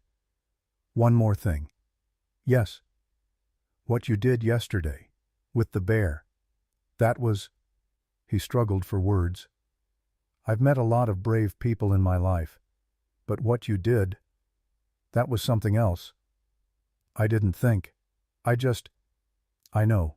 That's what made it brave." His gray eyes held hers. "I chose right. Coming down that mountain to get you. I chose right." Then he was gone, crossing to his own room, and Delia heard his door close quietly. She sat back down on the bed, her heart hammering. "I chose right. Not you'll do, not you're adequate, not even you're good enough. I chose right." She lay back on the quilts, Mary's quilts made by hands that would never touch them again, and stared up at the ceiling. Outside the window, Thunder Peak caught the last of the sun, turning gold, then pink, then purple, as evening fell. Somewhere in the house below she heard Jeremiah moving around, heard the clink of the kettle being set on the stove, heard the creak of floorboards as he moved through rooms he'd lived in alone for 3 years. Not alone anymore. Delia closed her eyes and felt something she hadn't felt since her mother died. She felt like she was home. The next morning Delia woke to the smell of coffee. She dressed quickly in the same gray dress she'd worn for days now, wrinkled and stained with travel and blood, and climbed down the ladder. Jeremiah sat at the long table, a mug in his hand, staring into the fire. He'd changed his bandages. She could see fresh white cloth beneath his shirt, and his color was better, though he still moved carefully. "Morning," she said. He looked up. "There's coffee. And I made eggs if you're hungry." "You should be resting." Resting makes me restless." He gestured to the stove. "Eat, then I'll show you around properly." The eggs were perfectly cooked, scrambled with wild onions and what might have been cheese.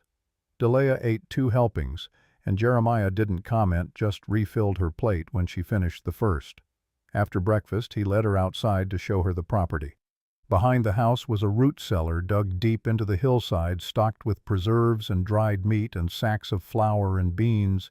Beside that, a chicken coop currently empty, and a small barn where the horse now rested. "Had sheep once," Jeremiah said, gesturing to a fenced pasture, "but wolves got them the winter after Mary died. Haven't had the heart to replace them." They walked to a spring that bubbled up from the rocks, clear and cold, feeding a small pool before running downhill in a stream. "Best water on the mountain," Jeremiah said. "Never runs dry even in drought." He showed her the woodpile, massive enough to last 2 winters, and the smokehouse and the garden plot that had gone to weeds but could be replanted. Showed her where the trail led down to Copper Ridge and where it led up to the summit. And finally, he showed her the mine.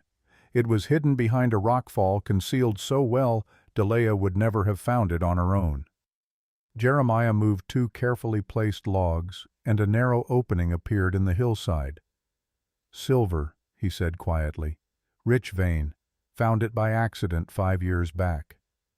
"That's what Crawford was after," Delia said, remembering the letter. "He thought you'd hidden it from Mary." Jeremiah's jaw tightened. "I didn't even know about it when Mary was alive. Found it a year after she died while digging her garden deeper. Thought—" He stopped, swallowed. "Thought maybe the mountain was paying me for taking her, like blood money. That's not how mountains work. I know. But grief makes you think strange things." He looked at the mine entrance. "Haven't touched it since I found it. Just covered it back up and tried to forget." "Why?" "Because I didn't want it. Didn't need it. Money couldn't bring Mary back. Couldn't give me Thomas. So I let it sit." He glanced at her. "Crawford was wrong about a lot of things, but he was right that this is valuable. Could build a town on what's in there. Could be rich. Do you want to be rich? No, but you might." Delia thought about that. About Boston, where money meant everything, where her father had counted pennies and her stepmother had measured worth in bank accounts and social standing. "I want to be safe," she said finally. "I want to be warm and fed and not mocked for existing. Can this do that?" "Yes." "Then that's enough." Jeremiah studied her for a long moment. Then he smiled, a real smile reaching his eyes. "You're not what I expected." "What did you expect?" "Someone desperate. Someone who'd see this place and see opportunity. See me as a means to wealth. And instead you got someone who doesn't care about the silver mine you've been hoarding. You say that like it's a bad thing." "It's an unusual thing," Delia said. "Most people would—" She stopped. Through the trees below she'd caught a glimpse of movement. Someone, no 2 people, climbing the trail toward the cabin. Jeremiah saw them too. His hand went to the knife at his belt. "Stay behind me." They moved back toward the cabin. Jeremiah's posture tense despite his injuries. As they got closer, Delia could make out details. A woman, young, blonde, thin, and beside her, struggling to keep up, a Chinese woman who looked to be in her 40s. Delia's breath caught. The blonde woman was Anne Whitmore, one of the 9 brides from the auction, and she was covered in bruises. Anne collapsed on Jeremiah's porch. She'd made it that far up the mountain trail through the forest across the clearing, but the moment she saw Delia, her legs gave out, and she fell to her knees, sobbing. The Chinese woman, Mrs. Mei Chen. Delia recognized her from the town square, knelt beside Anne, one hand on the girl's back. "Please," Mrs. Chen said, looking up at Jeremiah and Delia. "We need help." Delia didn't wait for Jeremiah's permission. She rushed forward and helped Anne to her feet, supporting most of the girl's weight as they moved inside. Up close, the damage was worse than Delia had thought. Anne's left eye was swollen shut, the skin around it purple-black. Her lip was split. Bruises ringed her throat like a necklace, and when Delia helped her remove her coat, She saw more bruises on the girl's arms, some fresh, some fading to yellow-green. "Who did this?" Delia asked, though she already knew. "Hank Murdoch," Mrs. Chen said quietly. She'd followed them inside, her face tight with controlled fury. "The man who chose her at the auction, the successful rancher." Anne was shaking so hard she couldn't speak. Delia guided her to a chair by the fire, wrapped a blanket around her shoulders, and knelt in front of her. "You're safe here," Delia said gently. "He can't hurt you here." Anne's good eye focused on her. "You're the one they laughed at. The fat one." "That's me." "I thought you were unlucky." Anne's voice broke. "I thought I was so lucky. I got chosen right away. By a rancher. By someone respectable. And you?" She gestured weakly. "You got the mountain man. The hermit. I thought you'd gotten the worst deal of all of us." "What happened, Anne?" Delia asked. The story came out in broken pieces. Hank Murdoch had seemed kind at first, polite, respectful. He'd taken Anne to his ranch, shown her around, given her a room. But the first night when Anne had asked for an extra blanket because the mountain cold was new to her, he'd backhanded her across the face. "Said I was being demanding," Anne whispered. "Said mail-order brides don't make requests. They're grateful for what they get." It had gotten worse from there. Hank had rules, dozens of them. Anne couldn't speak unless spoken to. Couldn't eat until he'd finished. Couldn't go outside without permission. And when she'd broken a rule, or when Hank decided she had, which was often, he'd beaten her. "I tried to leave," Anne said. 3 days ago. I waited until he went to town and I ran. But he caught me on the road, dragged me back. Said he'd paid for me and I was his property until I learned to behave." Mrs. Chen took up the story. "She came to my laundry yesterday morning, early before dawn. I've seen it before. My daughter was a mail-order bride too, 16 years old when some miner bought her. She died in childbirth 6 months later." Her voice was flat, emotionless, but Delia heard the old grief beneath it. The rage that had nowhere to go. "I hid Anne in my back room," Mrs. Chen continued. "But Hank came looking. Said she was stolen property. Said he'd have the sheriff arrest me for theft if I didn't hand her over." She met Delia's eyes. "I thought about this cabin. Thought about how Stone had paid double for you, how he'd walked through that crowd like they didn't matter.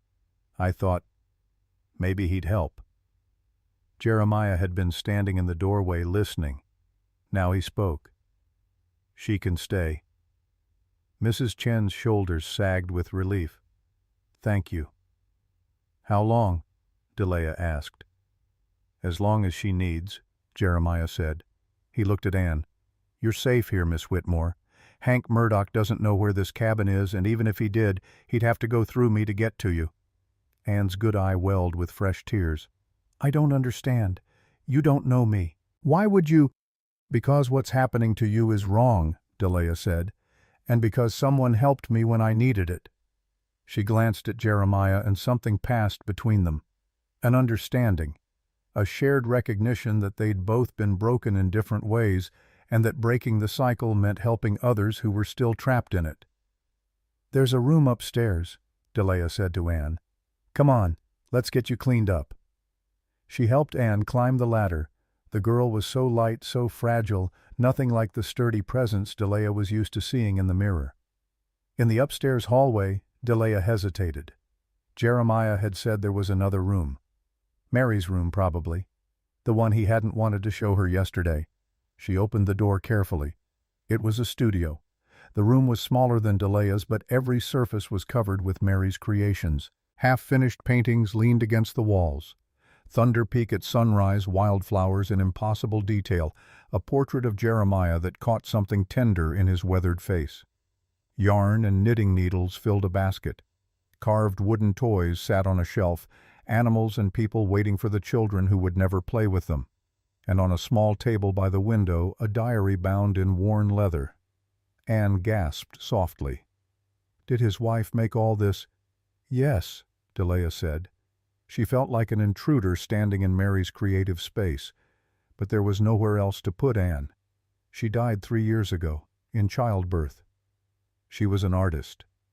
She was a lot of things, I think. Delia found a basin and filled it with water from the pitcher, then helped Anne wash the blood from her face. The girl's hands shook the entire time, and once she flinched so hard at Delia's touch that Delia had to step back and wait for her to calm down. "I'm sorry," Anne whispered. "Don't apologize. You've been hurt. It's natural to be afraid." "I'm afraid of everything now. Afraid Hank will find me. Afraid the sheriff will arrest Mrs. Chen. Afraid." Her voice dropped to a whisper. "Afraid I deserved it somehow." Delia put the cloth down and took both of Anne's hands in hers. "Look at me." Anne did her good eye wide and frightened. "You didn't deserve any of it," Delia said firmly. "Not one bruise, not one cruel word. Hank Murdoch is a monster who uses marriage contracts to torture women. That's not your fault. That's his evil. Do you understand? But the pastor said—" "I don't care what the pastor said. I'm telling you the truth. You are not worthless. You are not property. You are a human being who deserves safety and kindness, and anyone who tells you different is a liar." Anne stared at her tears streaming down her face. Then very carefully she leaned forward and rested her head on Delia's shoulder. Delia wrapped her arms around the girl and held her while she sobbed. Below she could hear Jeremiah and Mrs. Chen talking in low voices. Making plans, probably. Figuring out what to do about Hank Murdoch, about the sheriff, about all the ways the world failed women like Anne. But up here in Mary's studio, surrounded by unfinished dreams, Delia just held another broken woman and let her cry. After a while, Anne pulled back and wiped her face. "Why are you being so kind to me? At the auction, I looked at you with pity. I was glad I wasn't you." "I know," Delia said. "I saw. And you're still helping me. Because I understand now." Delia smiled sadly. "You thought being thin and pretty would protect you. That getting chosen first meant you'd gotten the better deal. But it didn't protect you at all, did it?" Anne shook her head. "We're both just women trying to survive in a world that sees us as merchandise," Delia said. "The only difference is I knew I was merchandise from the start. You had to learn it the hard way." "I thought I was so lucky," Anne whispered. "You weren't lucky. But you're brave. You ran. You asked for help. That takes courage."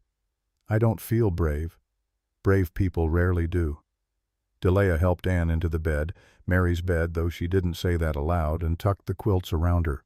The girl was asleep almost instantly, exhaustion and pain pulling her under. Delia stood looking down at her for a long moment. Then she turned to the diary on the table. She shouldn't read it. It was private, personal, Mary's innermost thoughts. But something drew her to it anyway. She opened to a random page and read, March 15th, 1873. "Jeremiah brought me wildflowers today, lupine and paintbrush, the first blooms of spring. He put them in that old mason jar by the window and said they reminded him of me. Beautiful but hardy, he said. Able to grow even in rocky soil. I didn't tell him about the baby. Not yet. I want to be sure first. Want to let the hope settle into something certain before I share it. But oh, I can already imagine a child running through these rooms, filling them with laughter and chaos. Jeremiah teaching them to track deer, to read the weather, to love these mountains the way we do. This cabin won't die with us. It will live on through our children and their children and all the generations that come after." Delia closed the diary carefully, her throat tight. Mary had dreamed of children, of life filling this house, of generations stretching into the future. And instead she died trying to bring that first child into the world.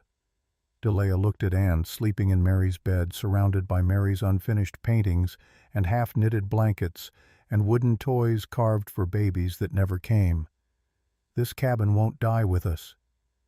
That's what Mary had wanted, what she'd asked Jeremiah to promise. And maybe, just maybe, saving broken women like Anne was another way to keep that promise, another way to fill the cabin with life and hope and second chances. Delia went back downstairs to find Jeremiah alone. Mrs. Chen had left, heading back down the mountain before dark. "Is she all right?" Jeremiah asked, gesturing upstairs. Sleeping. She'll need time. And care. And— Delia hesitated. She'll need to heal more than just the bruises. She can stay as long as she needs. Delia crossed to him. This isn't going to be simple. Hank will come looking, or he'll send the sheriff. They'll say you're harboring stolen property. Let them try. Jeremiah's voice was hard as granite. I didn't build this cabin to hide from the world. I built it to be a home, and home means protecting the people in it. Delia thought about what he'd said to Crawford in that letter. This woman is legally my wife as of this moment. How he'd claimed her in front of the whole town made her his before anyone could argue. We could do the same for Anne, she said. Claim she's family, a sister maybe or a cousin. Make it legal so Hank can't— Already thought of that, Jeremiah said, but it won't work. Too many people saw her married to Hank. Best we can do is give her sanctuary and dare anyone to take her from us. That could start a war. Some wars are worth fighting. They stood looking at each other across the great room, and Delia felt the weight of what they were choosing. Not just to help Anne, but to stand against a system that treated women as property. To make this cabin into something more than a home, a sanctuary, a refuge for the broken. Mary wanted children, Delia said quietly. I read her diary. She wanted this place filled with life. Jeremiah's eyes sharpened. You read her diary? Just one entry. I'm sorry, I shouldn't have. No. He shook his head. No, it's all right. You're right. Mary wanted life here. Laughter. Family. He paused. Maybe this is how we give her that. Not the way she imagined, but still, life. Delia nodded slowly. Anne's not the only one you know. There are probably others. Other mail-order brides who got sold to cruel men. Other women who need a safe place. You want to turn my cabin into an orphanage for broken brides. Our cabin, Delia corrected. And yes, if that's what it takes. Jeremiah was quiet for a long moment. Then he smiled that rare, full smile that transformed his weathered face into something almost gentle. Mary would have liked you, he said. Would have liked your fire. I wish I could have met her. You have, Jeremiah said. She's all over this house, every quilt, every carving, every book on those shelves. She's here.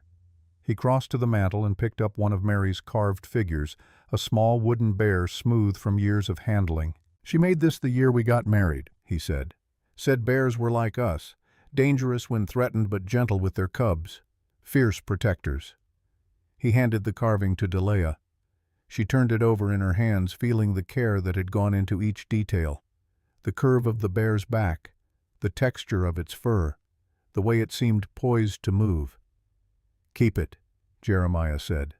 Consider it a gift from Mary, for keeping her promise.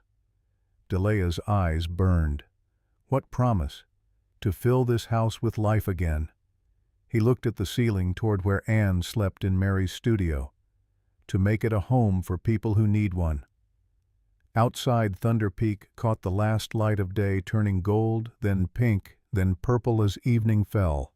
Somewhere in the valley, Copper Ridge was settling in for the night, unaware that the woman they'd mocked had just started a revolution. A quiet revolution. One broken woman at a time. Delia set the carved bear on the mantel where Jeremiah had taken it from and made a silent promise to Mary Stone, a woman she'd never met, but whose dreams she was now carrying forward. This cabin won't die. It will live on. Through us. Through the women we save. Through every life we protect. She turned to find Jeremiah watching her with something like pride in his gray eyes. What? She asked. Nothing, he said. Just thinking you might be the bravest person I've ever met. I'm not brave, I'm just stubborn. Same thing in my experience. They made dinner together, beans and salt pork again, but this time with fresh bread Jeremiah had apparently baked before going to Copper Ridge. As they worked side by side in the kitchen, Delia felt something settle in her chest. Not just safety, not just home, something bigger. purpose. She'd spent her whole life being told she was too much, too fat, too stubborn, too loud, too proud. But maybe here on this mountain with this man and this mission too much was exactly enough. Maybe being too much meant having enough strength to protect others. Maybe being too stubborn meant refusing to accept injustice. Maybe being too loud meant speaking for those who couldn't speak for themselves. They ate dinner by firelight, and upstairs Anne slept the sleep of the exhausted and wounded. And Delia Murphy, the fat Irish girl nobody wanted, began to understand that she hadn't been chosen despite her size. She'd been chosen because of her strength, and that made all the difference. Anne stayed for a week. In that time, Delia watched the girl transform. Not heal, healing would take months, maybe years, but stabilize. Find solid ground beneath her feet. The first 2 days Anne barely spoke. She jumped at sudden sounds, flinched when Jeremiah moved too quickly, and woke screaming from nightmares that left her shaking and pale. Delia would climb the ladder in the middle of the night and sit with her until dawn, holding her hand, whispering reassurances into the dark. By the 3rd day, Anne started helping with chores. Small things at first, folding laundry, peeling potatoes for dinner. Her hands shook when she worked, but she worked anyway. By the 5th day she laughed. It was a small laugh startled out of her when Jeremiah tripped over his own feet carrying firewood and nearly dropped the entire load. But it was real, genuine, the sound of someone remembering how to be human. On the 7th day, Anne came downstairs to find Delia alone in the kitchen kneading bread dough. "I need to go back," Anne said. Delia's hands stilled in the dough. "To Hank." "No, God, no, never." Anne's voice was firm. "But I can't hide here forever. Mrs. Chen is risking everything keeping my absence quiet, and there are things I need to do, people I need to tell." "Tell what?" Anne met her eyes. "The truth. About what happens to mail-order brides. About what men like Hank Murdoch do when no one's watching." Delia wiped flour from her hands and studied the girl. Anne still bore the fading bruises yellow-green now instead of purple-black, but something had changed in her posture. She stood straighter, met eyes instead of staring at the floor. "That's dangerous," Delia said. "I know." Anne lifted her chin. "But you did something dangerous too. You stood on that platform and let them laugh at you, and then you left with a stranger, and then you fought a bear with a stick. If you can be that brave, then so can I." "I wasn't brave. I was desperate." "Same thing sometimes." Delia smiled despite herself. "You sound like Jeremiah." "He's been talking to me," Anne said. "About courage. About how the mountain teaches you that being afraid doesn't mean being weak. It just means you're still alive enough to recognize danger." "That sounds like him." Anne crossed to the window, looking out at Thunder Peak rising against the morning sky. "I thought this place would be a prison, a hermit's cave where he'd keep you locked away from the world. But it's not, is it? It's a sanctuary. We're trying to make it one." "Then let me help." Anne turned back to face her. "Let me go back to town and be your witness. When people ask about you, and they will, I'll tell them the truth. That you're kind, that you saved me, that Thunder Peak isn't a prison, it's the freest place I've ever been." Delia felt something catch in her throat. "You'd do that? Risk Hank's anger? Hank can't touch me if everyone knows what he did. That's the thing about men like him, they rely on silence, on shame, on victims being too afraid to speak." Anne's voice strengthened. "I'm not afraid anymore. Or I am, but I'm going to speak anyway." That afternoon, Jeremiah helped Anne saddle the horse for the journey back to Copper Ridge. "You're sure about this?" he asked, checking the cinch. "No," Anne said honestly. "But I'm doing it anyway." He nodded approval. "That's the spirit. But listen, if Hank comes for you, if anyone threatens you, you run straight to Pastor Williams. He's weak, but he's not evil. He'll give you sanctuary in the church.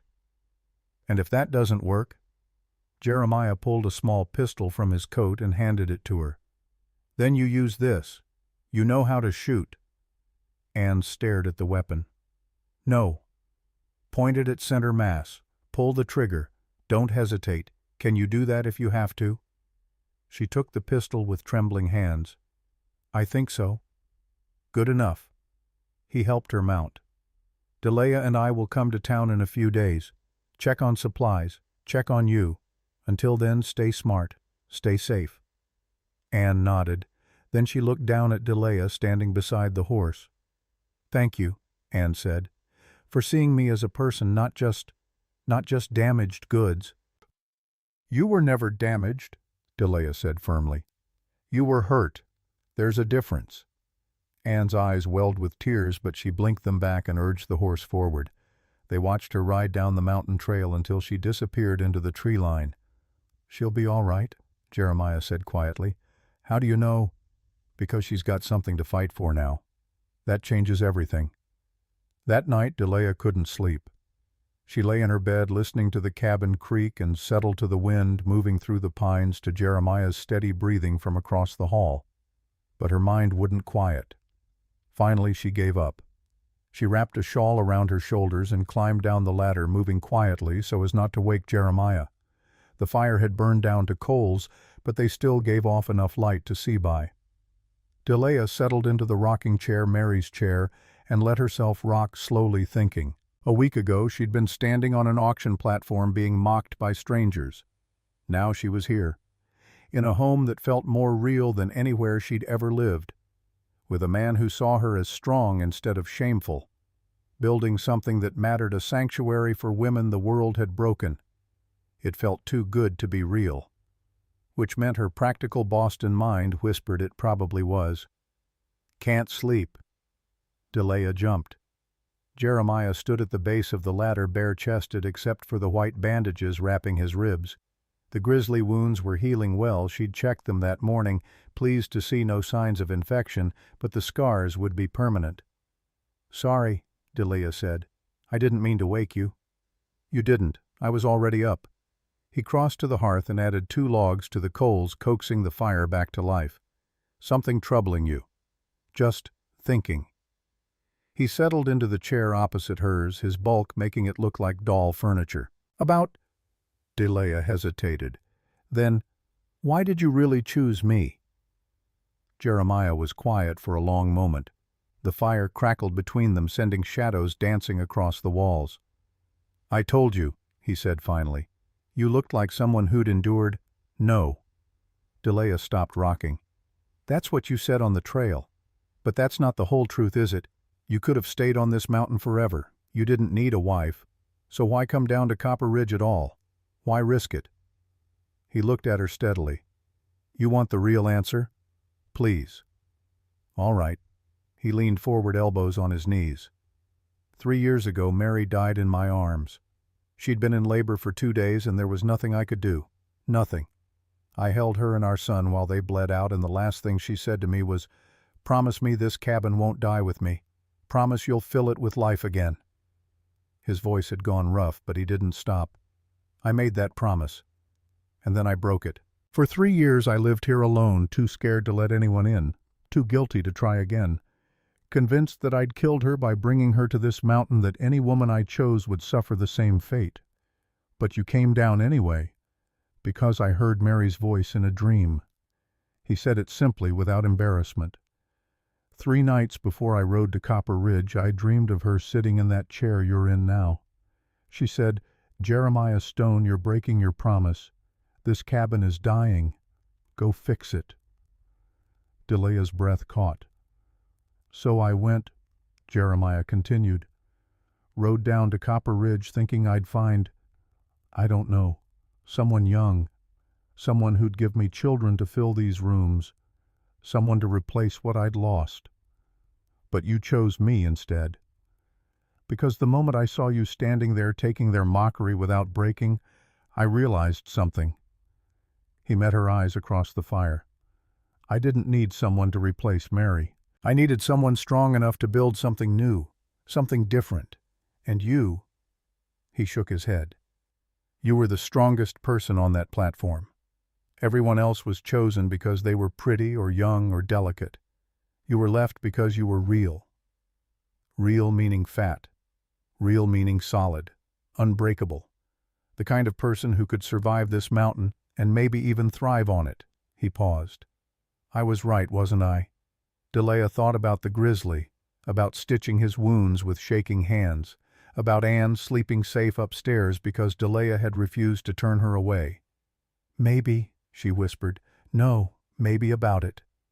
Jeremiah stood and crossed to the mantel, picking up the small wooden bear Mary had carved. This house needed someone who could protect it, someone who'd fight for it, someone who'd turn it into more than just a home, make it a sanctuary. He held out the bear.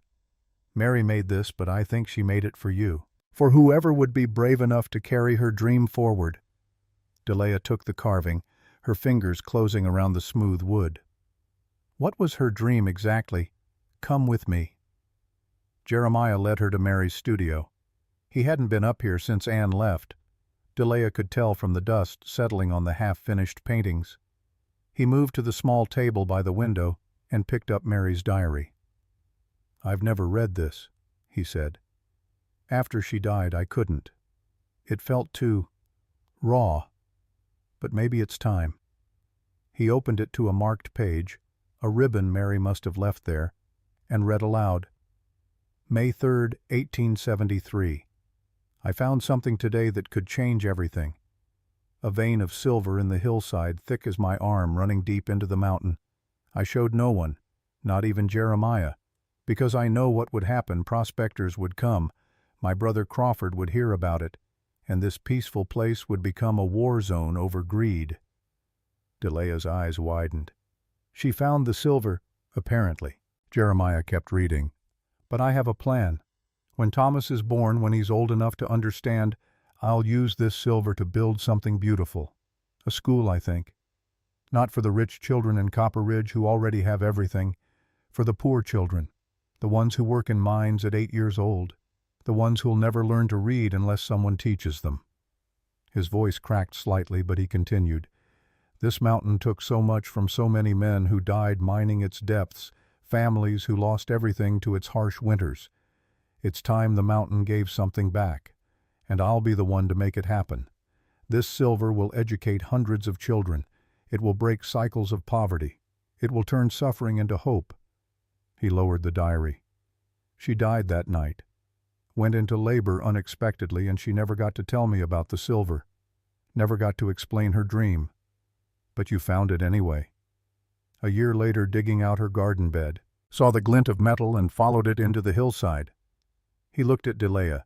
I thought it was blood money. Thought the mountain had paid me for taking Mary's life, so I covered it back up and tried to forget.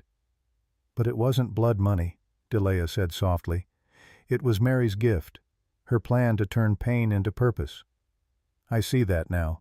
Jeremiah set the diary down carefully. Crawford thinks I hid it out of greed, thinks I kept it from Mary's family. But the truth is, I didn't even know about it until she was gone, and when I found it, I was too broken to understand what it meant. Delia thought about Crawford's letter, about the hatred in those words, about a brother who'd never know his sister had kept the secret first. We need to tell him, she said. Tell who? Crawford. When he comes, because he will come, you know he will, we need to show him Mary's diary. Let him know she found the silver, that she had a plan for it. You think that'll stop him? Maybe not. But it might change how he sees you. Might help him understand you didn't steal anything from his family.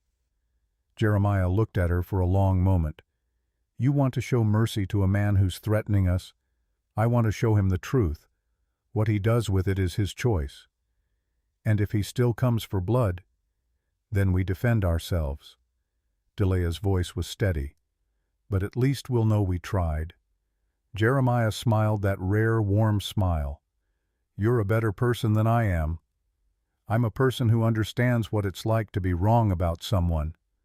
She thought about Anne, about the pity in her eyes at the auction, about how wrong that assumption had been. Crawford is wrong about you, but he's wrong because no one told him the truth. Maybe it's time someone did. They stood in Mary's studio, surrounded by her unfinished dreams, paintings, half-completed toys, half-carved, a school half-imagined, and Delia understood. This wasn't just about giving Crawford the truth. This was about finishing what Mary started. "We should build it," Delia said suddenly. "Build what?" "Mary's school. Use the silver exactly as she planned. Educate the children who need it most." Jeremiah stared at her. "You want to build a school? Why not? We've already started a sanctuary for broken women. Why not add a school for forgotten children? Make this whole mountain into what Mary dreamed, a place where the wounded can heal and the lost can learn." That's ambitious. So was fighting a grizzly bear with a stick. I'm getting used to ambitious. Jeremiah laughed a real laugh, deep and genuine. Then he pulled her into a hug, careful of his healing ribs. Delia stiffened in surprise. She'd never been hugged by a man who wasn't her father, never been held without expectation or demand. Jeremiah just held her, like she mattered, like she was precious. Slowly she relaxed into it, let herself feel the warmth of another human being who saw her as something other than a burden or a joke. When he pulled back, his eyes were bright. "Mary would have loved you," he said. "Would have loved your fire and your stubbornness and your refusal to let the world make you small. I wish I could have known her." "You do know her. You're living her dream." He gestured around the studio. "All of this, the sanctuary, the school refusing to let brokenness be the end of someone's story, that's Mary. That's what she would have done if she'd lived."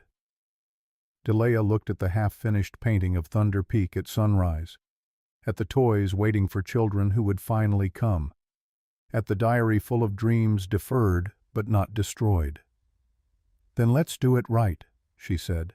"Let's build something that would make her proud." They talked until dawn, making plans. The school would start small, just a few children from Copper Ridge, the ones whose families couldn't afford tutors or books. Anne could teach if she wanted.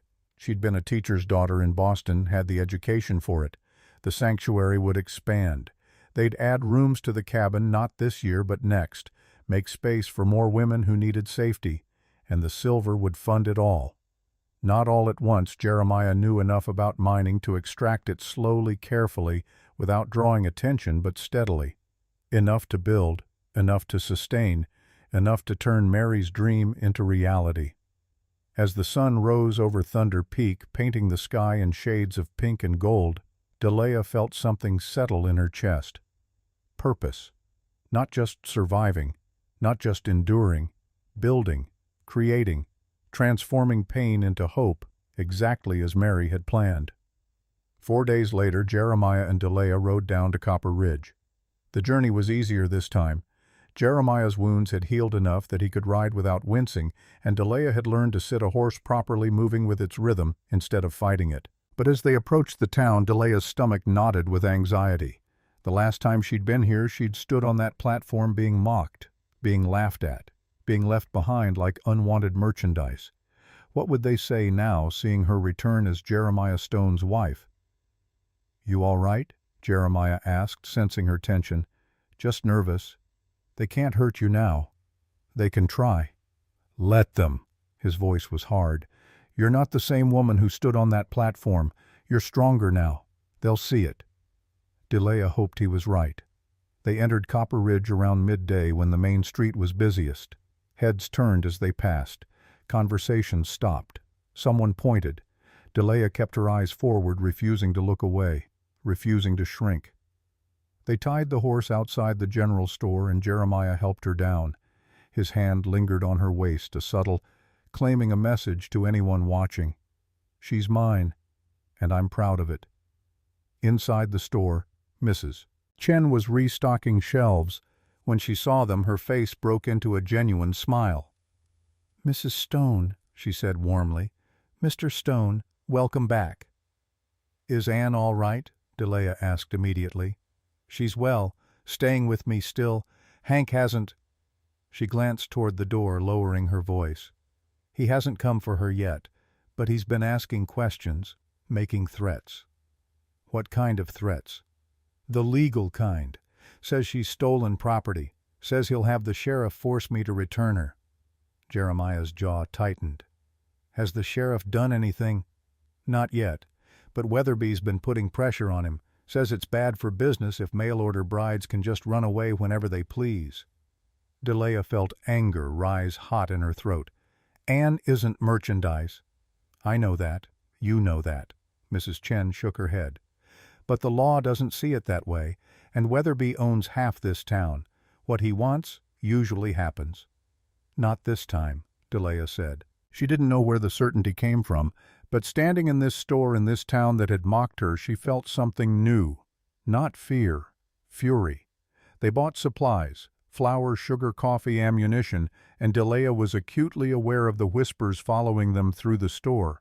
But when she turned to face the gossips, they looked away, suddenly very interested in examining cans of beans or bolts of fabric. Outside, they ran into Pastor Williams. He stopped when he saw them, his face going carefully neutral. Mr. Stone, Mrs. Stone. Pastor, Jeremiah said curtly. Williams shifted uncomfortably. I wanted to apologize for what I said at the auction about Miss Murphy being unsuited for frontier life. That was unkind. It was honest, Delia said. You believed it. I was wrong. He glanced around, then lowered his voice.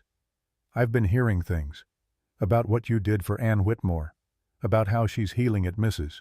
Chen's because you gave her sanctuary first.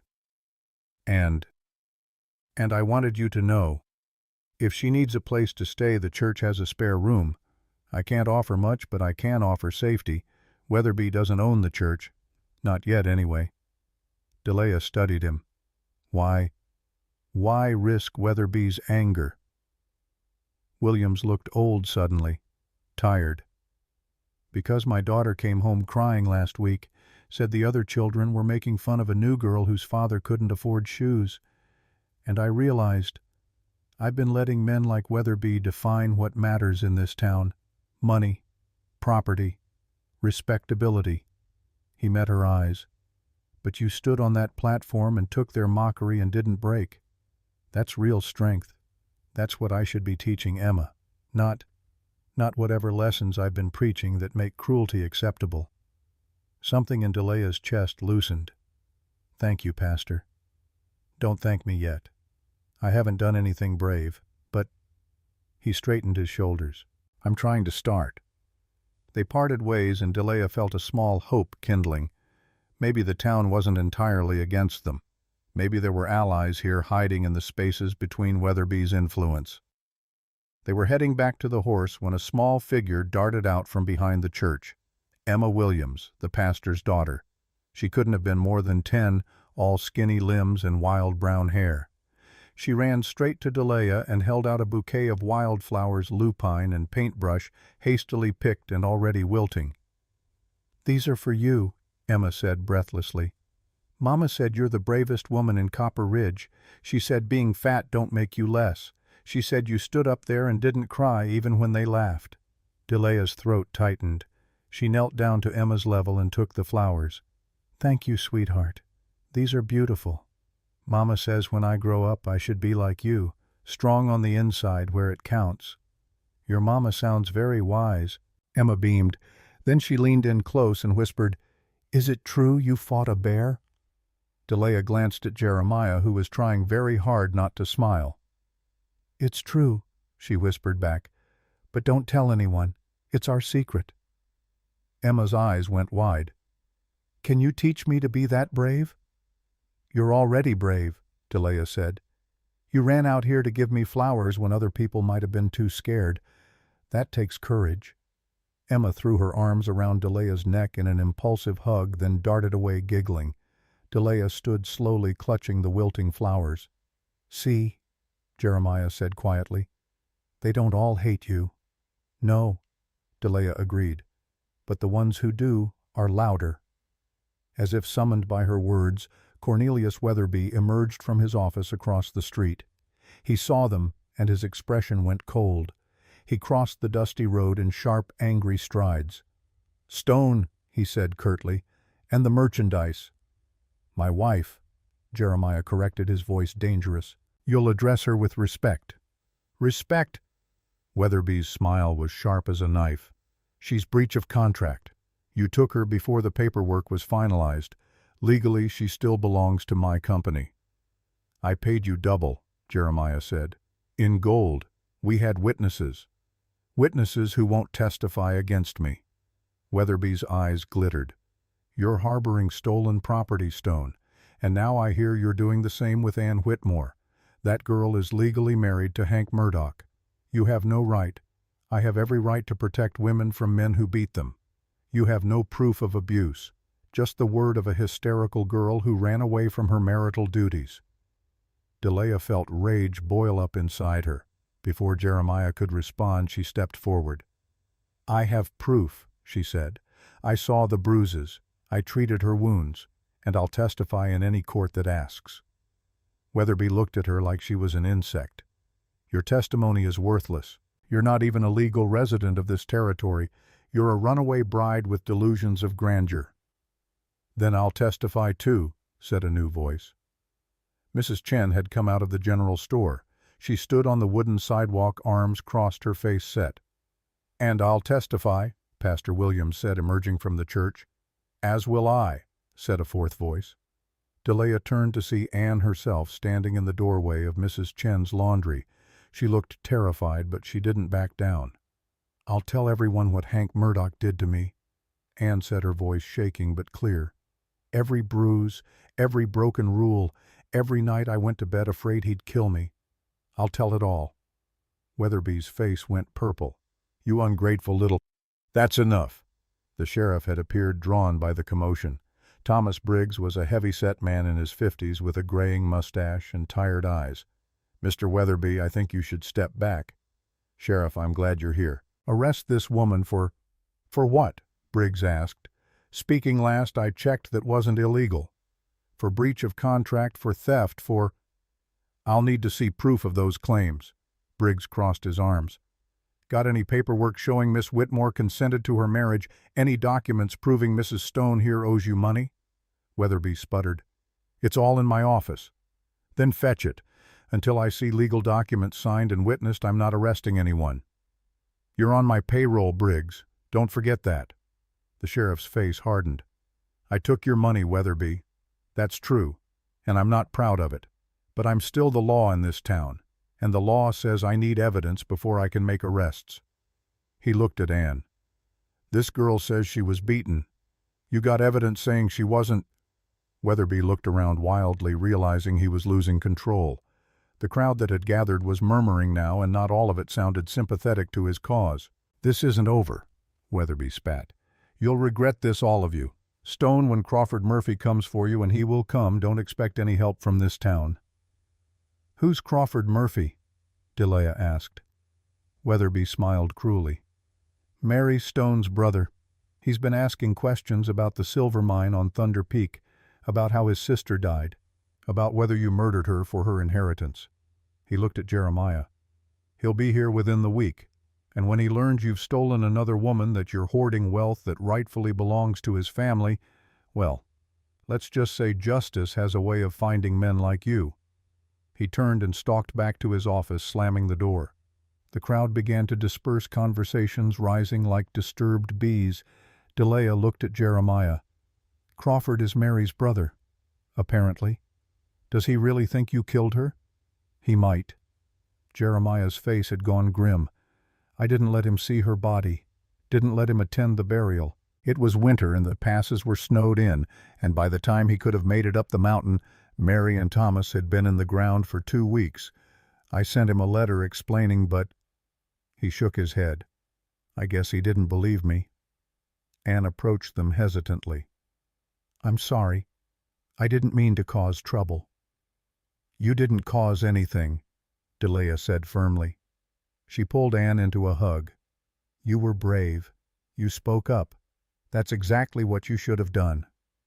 But now this Crawford person is coming, and it's because of me." "It's because of Weatherby's greed," Jeremiah corrected, "and Crawford's grief. Neither of those are your fault." Mrs. Chen joined them, her face worried. "Stone, if Crawford really believes you killed his sister, he won't come alone. He'll bring men, weapons." "Let him come." Jeremiah's voice was flat. I've got nothing to hide. Mary's death was natural. Tragic, but natural. Crawford can see her grave if he wants, can see the medical journal where I documented everything I tried to save her. Men blinded by grief don't listen to reason, Mrs. Chen said quietly. My husband died thinking I'd poisoned him. The truth was cancer, but he was in so much pain he needed someone to blame. Crawford might be the same. Delia thought about the letter in her apron pocket, the one they'd found on Crawford's body in that opening scene weeks from now, the one that showed how wrong Crawford had been about everything. We need to show him Mary's diary, she said. Proof that she found the silver, that Jeremiah didn't even know about it until after she died. Will he believe it? Anne asked. I don't know, Delia admitted. But it's better than letting him believe a lie. The sheriff approached them, his expression troubled. Stone a word.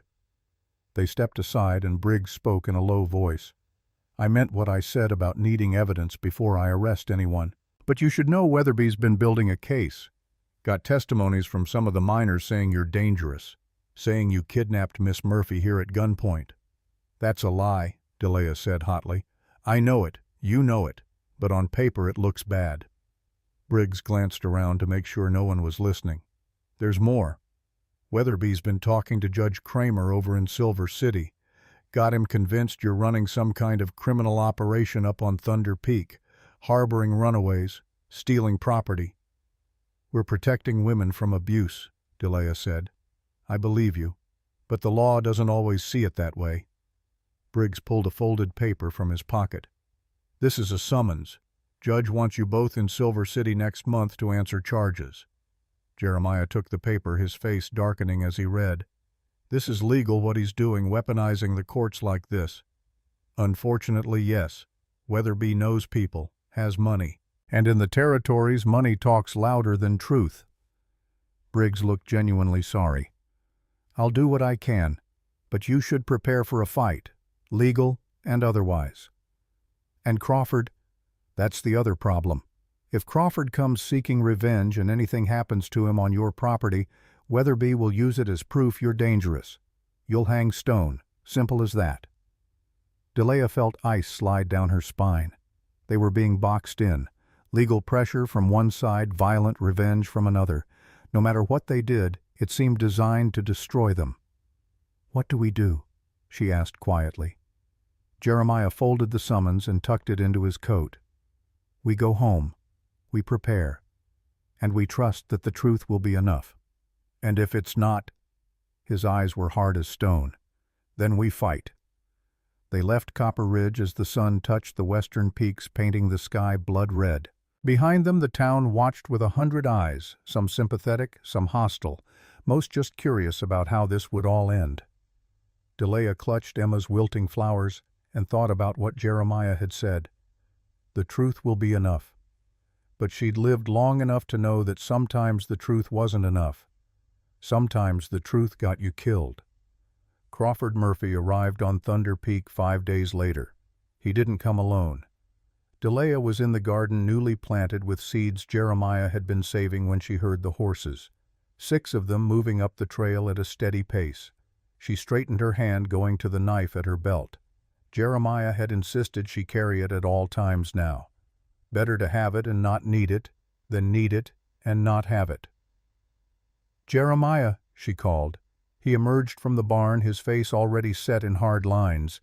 He'd heard them too. They stood together on the porch as the riders came into view. The man in front was unmistakably Mary's brother. He had her eyes that same warm brown that Delia had seen in the portrait on the mantel. But where Mary's had been soft with kindness, Crawford's burned with fury. He was younger than Jeremiah, maybe 35, with dark hair and a lean build. He wore a duster coat and carried a rifle across his saddle. The 5 men behind him were clearly hired guns, hard-faced and watchful. Crawford pulled his horse to a stop 20 feet from the porch. "Jeremiah Stone," he said. His voice carried an educated polish that surprised Delia. This wasn't a frontier thug. This was a man from good family who'd chosen violence. "Crawford," Jeremiah said evenly. "Been expecting you." "I'm sure you have." Crawford's eyes flicked to Delia.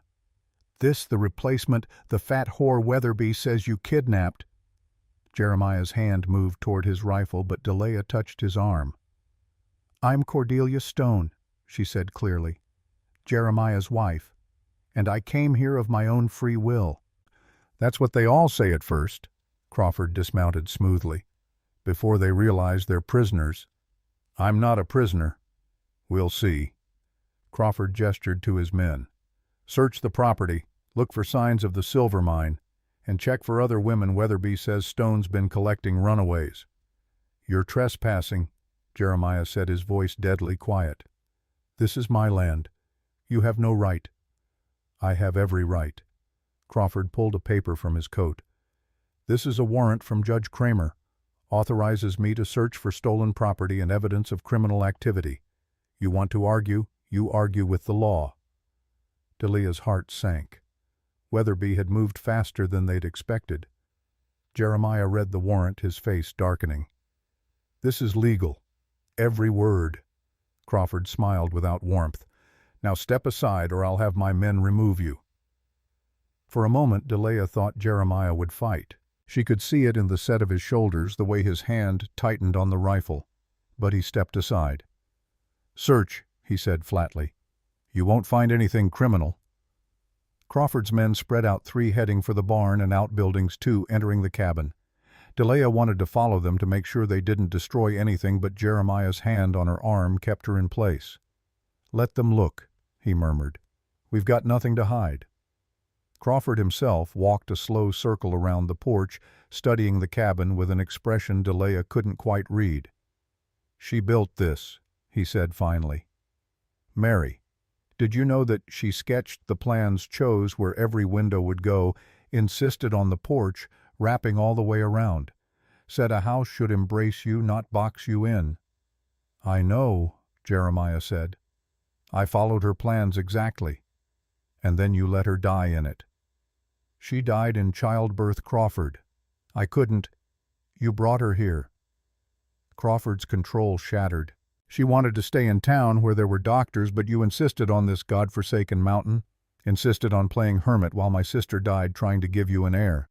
That's not—" "You killed her as surely as if you'd put a bullet in her heart." Crawford's voice cracked. "And then you wouldn't even let me see her body, wouldn't let me bury her properly, just sent a letter saying she's gone, like she was a dog that wandered off."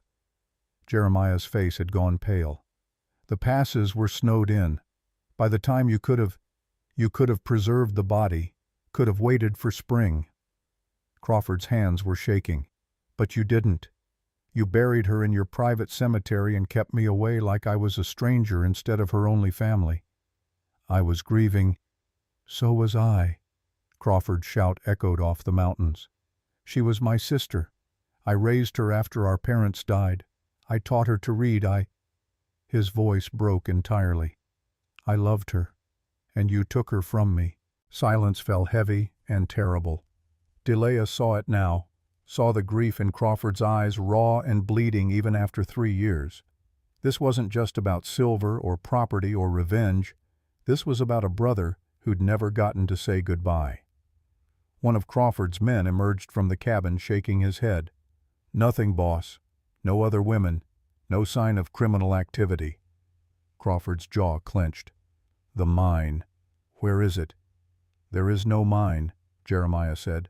"Liar." Weatherby said. "Weatherby is guessing." Jeremiah's voice was tired now, defeated. "Yes, there's silver on this property. Mary found it, not me. And she kept it secret because she knew what would happen if word got out." Crawford went very still. "What did you say?" "Mary found the silver vein 3 years ago, just before she died. She wrote about it in her diary." "You're lying." "I'm not." Jeremiah looked at Delia. "Show him." Delia hesitated, then climbed up to the loft and retrieved Mary's diary from her studio. When she came back down, she held it out to Crawford. "Read it yourself," she said quietly. Page dated May 3, 1873. Crawford took the diary with shaking hands. He opened it to the marked page and began to read. Delia watched his face change as the truth settled in, watched anger give way to confusion, confusion to shock, shock to a grief so profound it was painful to witness. "She found it," he whispered. "She found it and never told me." "She was protecting you," Jeremiah said. "Protecting all of us. She knew if word got out this mountain would be overrun. She wanted to use the silver for good, to build a school for poor children, to turn suffering into hope." Crawford looked up, tears streaming down his face. "And you, what were you going to use it for?" "Nothing. I didn't even know about it until a year after she died. Found it by accident and covered it back up because I thought—" Jeremiah's voice roughened. "I thought it was cursed. Thought the mountain had paid me in silver for taking Mary's life. So you just left it there. What was I supposed to do with it? Money couldn't bring her back." Crawford stared at him, and Delia saw the moment something shifted. Saw the hatred in his eyes flicker and dim, replaced by something more complicated. Understanding, maybe. Or just exhaustion. "I've spent 3 years hating you," Crawford said. 3 years convinced you'd murdered her for her inheritance, that you'd hidden wealth that should have come to her family. And all this time," he looked down at the diary, "all this time she was trying to protect us. She loved you," Jeremiah said. "Talked about you all the time. About how you'd raised her, taught her everything she knew. She would have told you about the silver eventually. She ran out of time." Crawford's legs seemed to give out. He sat heavily on the porch steps, still clutching Mary's diary. "I thought I was avenging her," he said more to himself than anyone else. "Thought I was doing right by her memory." "You were doing what grief made you do," Delia said gently. "It's not wrong to miss her. It's not wrong to be angry. But Jeremiah didn't kill her, Crawford. Nature did. Bad luck did. The harsh reality of childbirth in the wilderness did." "I know." Crawford's voice was hollow. "I know that in my head. But my heart needed someone to blame." One of his men approached cautiously.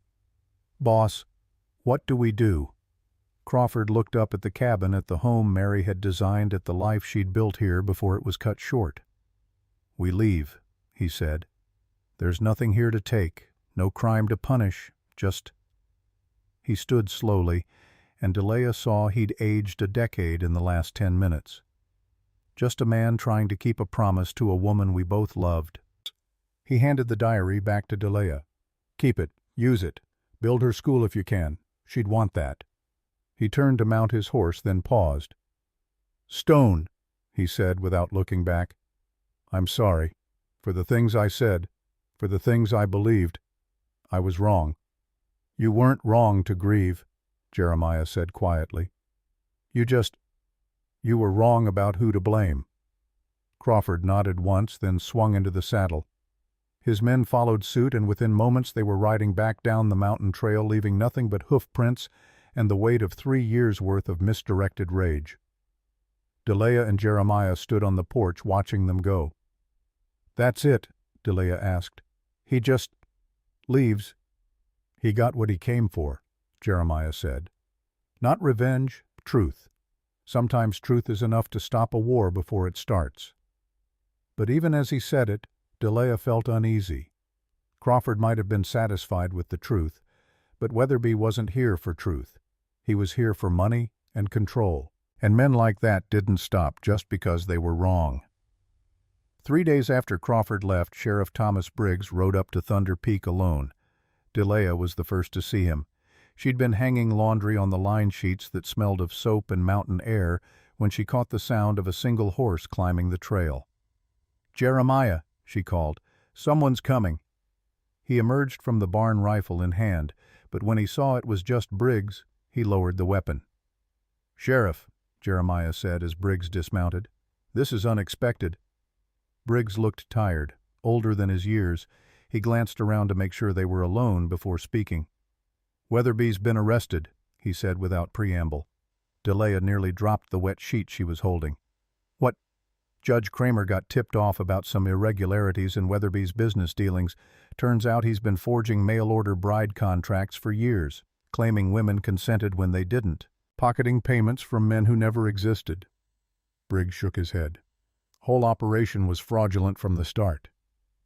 Who tipped off the judge? Jeremiah asked. Mrs. Chen. She'd been keeping her daughter's forged contract for 3 years waiting for the right moment. When she heard Weatherby was going after you and Miss Whitmore, she brought it to Pastor Williams. He brought it to me, and I— Briggs looked ashamed. I brought it to the judge. You did the right thing, Delia said. Did I?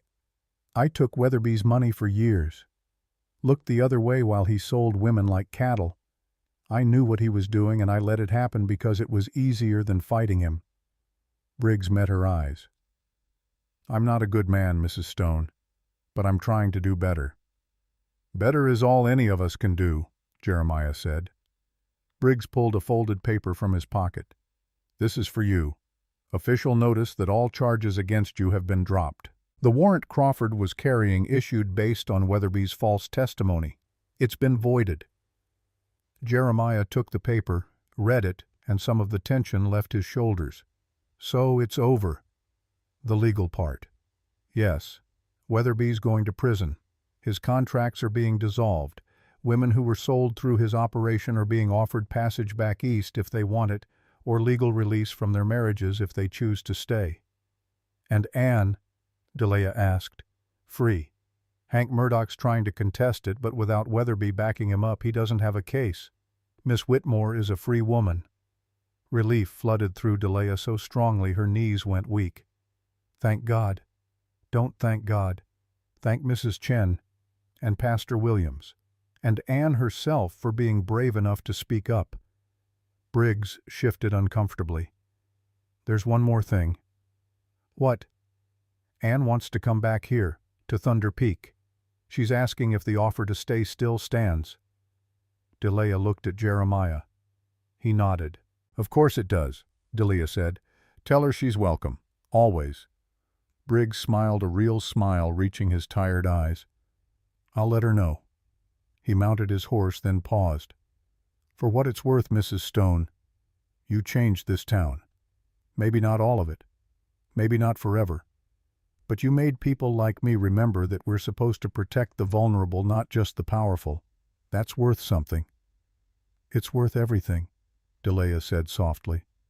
After Briggs left, Jeremiah pulled Delia into his arms. We did it, he said. We actually did it. We survived, Delia corrected. But the real work is just starting. Mary's school. Anne's sanctuary. Everything we promised. She pulled back to look at him. Are you ready for that? Jeremiah smiled, that rare, warm smile that still made her heart skip. With you, I'm ready for anything. They stood on the porch of their cabin, their sanctuary, and looked out at Thunder Peak rising against the sky. The mountain that had taken so much, the mountain that was finally ready to give something back. 2 weeks passed in peace. Anne came back to Thunder Peak bringing with her 3 books and a determination to start teaching. She moved into Mary's studio permanently, and slowly, so slowly, the fear began to leave her eyes. Delia and Jeremiah worked side by side, expanding the garden, repairing the fence, planning where they'd build the schoolhouse come summer. At night they sat by the fire and read Mary's diary together, learning about the woman whose dreams they were inheriting. It felt like the beginning of something beautiful. It felt like home. And then Crawford came back. Delia was drawing water from the spring when she heard the horses. Not 6 this time. More. The thunder of hooves echoed through the valley like a drumbeat, and when she looked down the trail, her blood turned to ice. Crawford rode at the head of a dozen armed men. But this wasn't the grief-stricken brother who'd left 2 weeks ago. This was something else, something harder. His face was set in lines of fury, and when his eyes found the cabin, they burned. Jeremiah!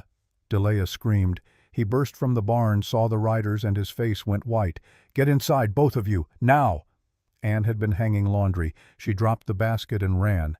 They made it to the porch just as Crawford pulled his horse to a stop. Stone! His voice was raw, broken. You lied to me. What are you talking about? Jeremiah called back. The silver. You said Mary found it, but Weatherby showed me the truth, showed me documents proving you knew about it before she died.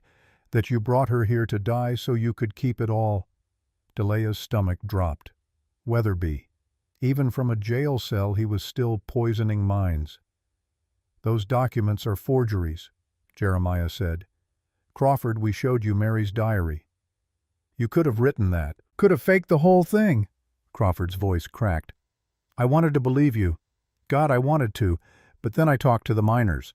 They said you've been extracting silver for months, selling it in secret, getting rich off my sister's death. That's not true. Then prove it. Open the mine. Let me see it's untouched like you claimed. I can't do that. Why not? Because I lied, Jeremiah said heavily. Not about Mary, but about the mine. I have been extracting silver, small amounts, enough to fund the school Mary wanted to build. I was going to tell you, but you thought I'd believe your lies forever. Crawford laughed bitterly. I trusted you. I walked away, and all the while you were robbing my family blind. The silver was never your family's. It was Mary's dream, and we're using it exactly as she planned. My sister is dead because of you. Crawford's control shattered, and now you've stolen another woman, corrupted her into defending you. Well, no more. He gestured to his men.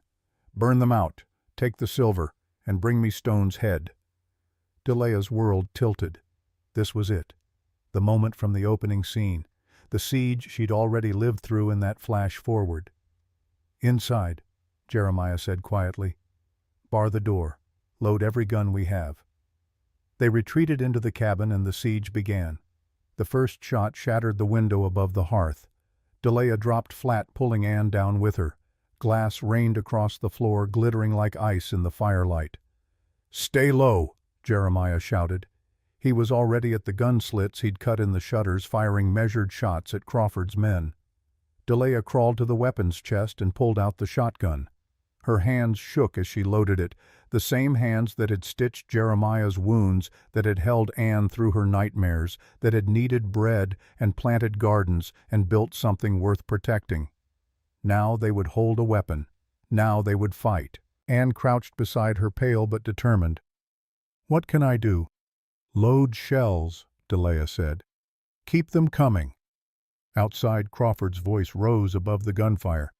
Send out the woman, Stone. She belongs to Weatherby's estate by law. She's my wife, Jeremiah roared back. She stays. Then you'll all burn together. Fire arrows arced through the air, thudding into the cabin walls. Most bounced off the thick logs, but one caught in the roof thatch. Fire! Anne screamed. Delea grabbed a bucket of water and scrambled up the ladder. The flames were small, but spreading fast. She threw water, dousing part of it, but more arrows were coming. Below, Jeremiah fired steadily, dropping 2 of Crawford's men. But there were too many. They were surrounding the cabin, tightening the noose. A man rushed the porch. Delea aimed the shotgun through the window and fired. The recoil slammed her shoulder, but the shot was true. The man went down screaming, clutching his leg. She'd shot someone. Not killed, the wound wasn't fatal, but hurt. Stopped. Her hands shook violently, but she reloaded. Again. Again. The siege stretched into night. Hours of gunfire and smoke and terror. Delea's ears rang. Her shoulder ached from the shotgun's recoil. Anne's face was streaked with soot and tears, but she kept loading shells with steady hands. Around midnight something changed. The gunfire stopped. Silence fell, broken only by the crackle of flames they'd barely managed to contain. What's happening? Anne whispered. Jeremiah peered through the gun slit. They're regrouping, or... No. Wait. A young voice called from the darkness. Mr. Stone. It's Billy. Billy Crawford. Can I approach? Jeremiah's eyes narrowed. Who's Billy Crawford? Crawford's cousin, came the reply. I need to talk. I'm unarmed. It's a trap, Delea said. Maybe. But let's hear him out. A figure emerged from the trees, hands raised. Young, couldn't be more than 19. Scared. Jeremiah cracked the door. Speak fast. Crawford's planning to blow the back wall at dawn, Billy said in a rush. He's got dynamite. Says if you won't surrender, you'll burn or be blown apart. But I can't be part of murdering women. My mama raised me better. Why tell us? Because this is wrong. Crawford's hurt and angry, but what he's doing ain't justice. It's just more pain. Billy's voice cracked. Please, there's got to be another way. A gunshot cracked from the tree line. Billy's eyes went wide. He looked down at the blood blooming across his chest, then up at Delia with something like surprise. Then he fell. Crawford's voice cold and furious. Traitor, let that be a lesson. Stone loyalty or death. Delia stared at Billy's body crumpled on the porch. A boy who'd tried to show mercy shot by his own family for it. Something in her chest went hard as iron. Bar the back wall, she said quietly.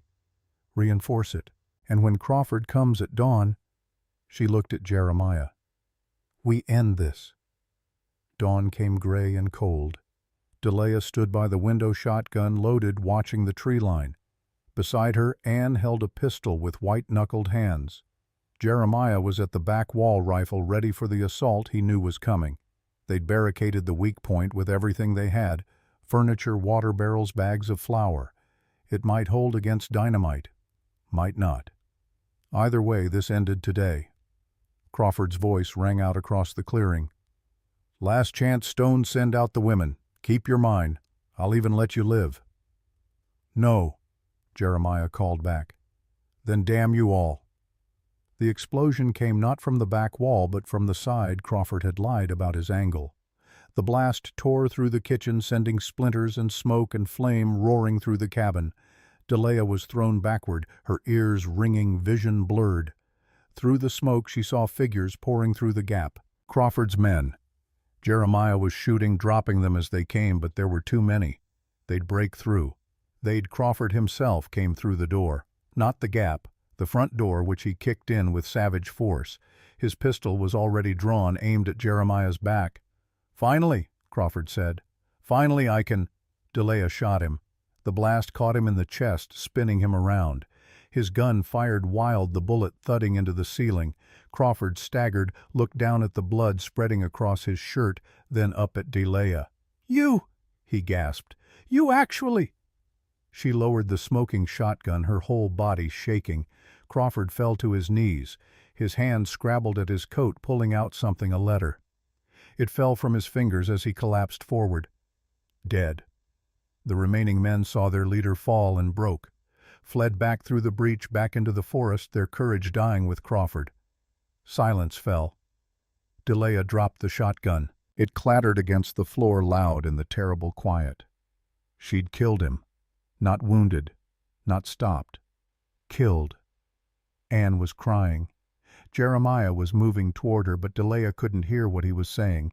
Her ears were still ringing from the blast, and her eyes were fixed on Crawford's body. Mary's brother. A man who'd loved his sister and let grief turn him into something monstrous. She knelt beside him and picked up the letter with shaking hands. It was old, creased from being read and reread. The ink was faded, but still legible. Dearest Crawford, I know you worry about me up here on the mountain. You've always been my protector, even when we were children. But I need you to understand I chose this. I chose Jeremiah. I chose this wild, beautiful, impossible place. Stop asking me to come back to town. Stop sending letters about how dangerous it is, how I'm wasting my life. I'm not wasting anything. I'm building something. A home. A future, a family. And if something happens to me, if childbirth goes wrong or the winter is too harsh or any of the 1,000 dangers you're so afraid of, I need you to promise me something. Don't blame Jeremiah. Don't let grief make you cruel. Remember that I chose this life because it made me happy, because he made me happy, because loving someone means trusting them enough to build something together even when it's hard. I love you, brother, but I love him too. And I need you to accept that. Your sister Mary Delia read it through tears, then read it again. Mary had known Crawford would blame Jeremiah, had tried to stop it before it even started. But Crawford had never seen this letter, or if he had, he'd forgotten it in his grief. He didn't know, Delia whispered. He never knew she wanted him to let it go.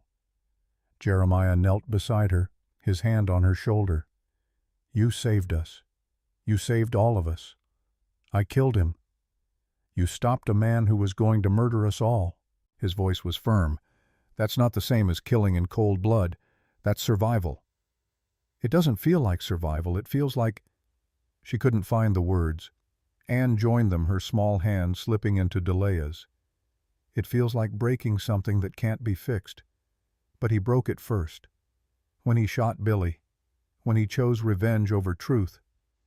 Delea looked at the two of them, this strange family they'd built from broken pieces, and felt something settle in her chest.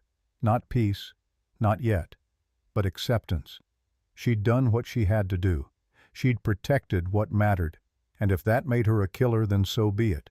Some things were worth killing for, some things were worth dying for.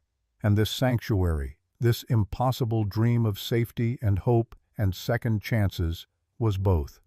6 months later, Thunder Peak looked different. The cabin had been expanded, 2 new wings added to accommodate the women who'd found their way here. 7 of them now, including Anne, all survivors of marriages that had been prisons of contracts, that had been chains. The schoolhouse stood at the edge of the clearing built from the silver Mary had found, and the sweat of everyone who'd helped raise it. Anne taught there 5 days a week, and 15 children climbed the mountain trail to learn reading and arithmetic and the kind of hope that came from being valued. Emma Williams was the brightest student. She'd told Delea she wanted to be a teacher someday. Like you, she'd said, brave enough to help people. I'm not a teacher, Delea had replied. You taught us all something, Emma had insisted. You taught us that being different isn't being less. The garden flourished. The chickens Jeremiah had bought were laying eggs.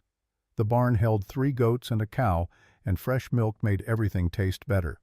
Crawford Murphy was buried on the property not far from Mary and Thomas. Delea tended all 3 graves, equally planting wildflowers that bloomed in summer and left seeds for spring.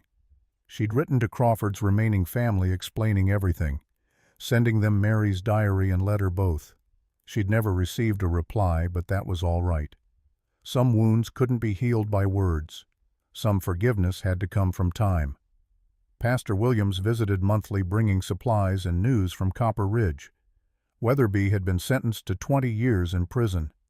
Hank Murdoch had left town in disgrace after the other mail-order brides testified against him. The sheriff had deputized Mrs. Chen, making her the first Chinese woman in the territory with legal authority. She used it to protect other immigrant families who'd been exploited too long. Change was slow, but it was happening.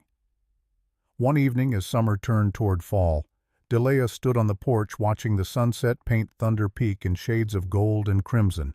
Jeremiah came out and wrapped his arms around her from behind, his hands settling on her swollen belly. 7 months pregnant. Mary's promise fulfilled in ways she'd never imagined. You're thinking loud thoughts, Jeremiah murmured against her hair. Just remembering. The auction. All of it. The platform, the journey, the bear, Crawford. She paused. Mary. She'd be proud, you know, of what we've built here. We built it together. All of us. Mary's dream, your hands. Anne's courage, the women who came after. Even Crawford in a terrible way. His grief pushed us to be clearer about what we stand for. Inside the cabin, laughter rose, the women cooking dinner together, sharing stories, healing in their own time. Do you ever regret it? Delea asked quietly. Choosing me, coming down from this mountain. Jeremiah turned her to face him, his hands cupping her face with a gentleness that still surprised her. Never, he said. Not once. Not even on the hardest days. I was the fat one, the worthless one. You were the strong one, the brave one, the one who'd fight a bear with a stick and shoot a man to save her family. He smiled. You were always exactly what I needed, what this place needed, what Mary's dream needed. Delea kissed him as the sun touched the horizon, and somewhere in the valley below Copper Ridge, settled in for the night, forever changed by the woman they'd once mocked, the fat Irish girl nobody wanted, who'd become Thunder Peak's guardian. The storyteller's voice softens, grows contemplative, like the last embers of a campfire burning low. Today in 2026 we swipe through faces on screens judging bodies in seconds. Algorithms tell us our worth in likes and follows and matches. We scroll past cruelty 1,000 times a day and tell ourselves it's just how the world works. Delia Murphy's story whispers something different. It whispers that worth isn't given by others, it's claimed through courage. That beauty isn't measured in pounds or inches, but in the strength to stand when others laugh, in the grit to stitch wounds with shaking hands, in the fire to build sanctuaries instead of fortresses. We carry trauma like heirlooms in this modern age, grief from losses that froze us in place, anger at injustices we can't fix, fear of letting anyone close enough to hurt us again. But Crawford Murphy teaches us something too: grief unchecked becomes poison.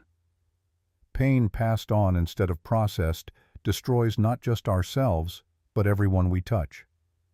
Billy Crawford died trying to break that cycle.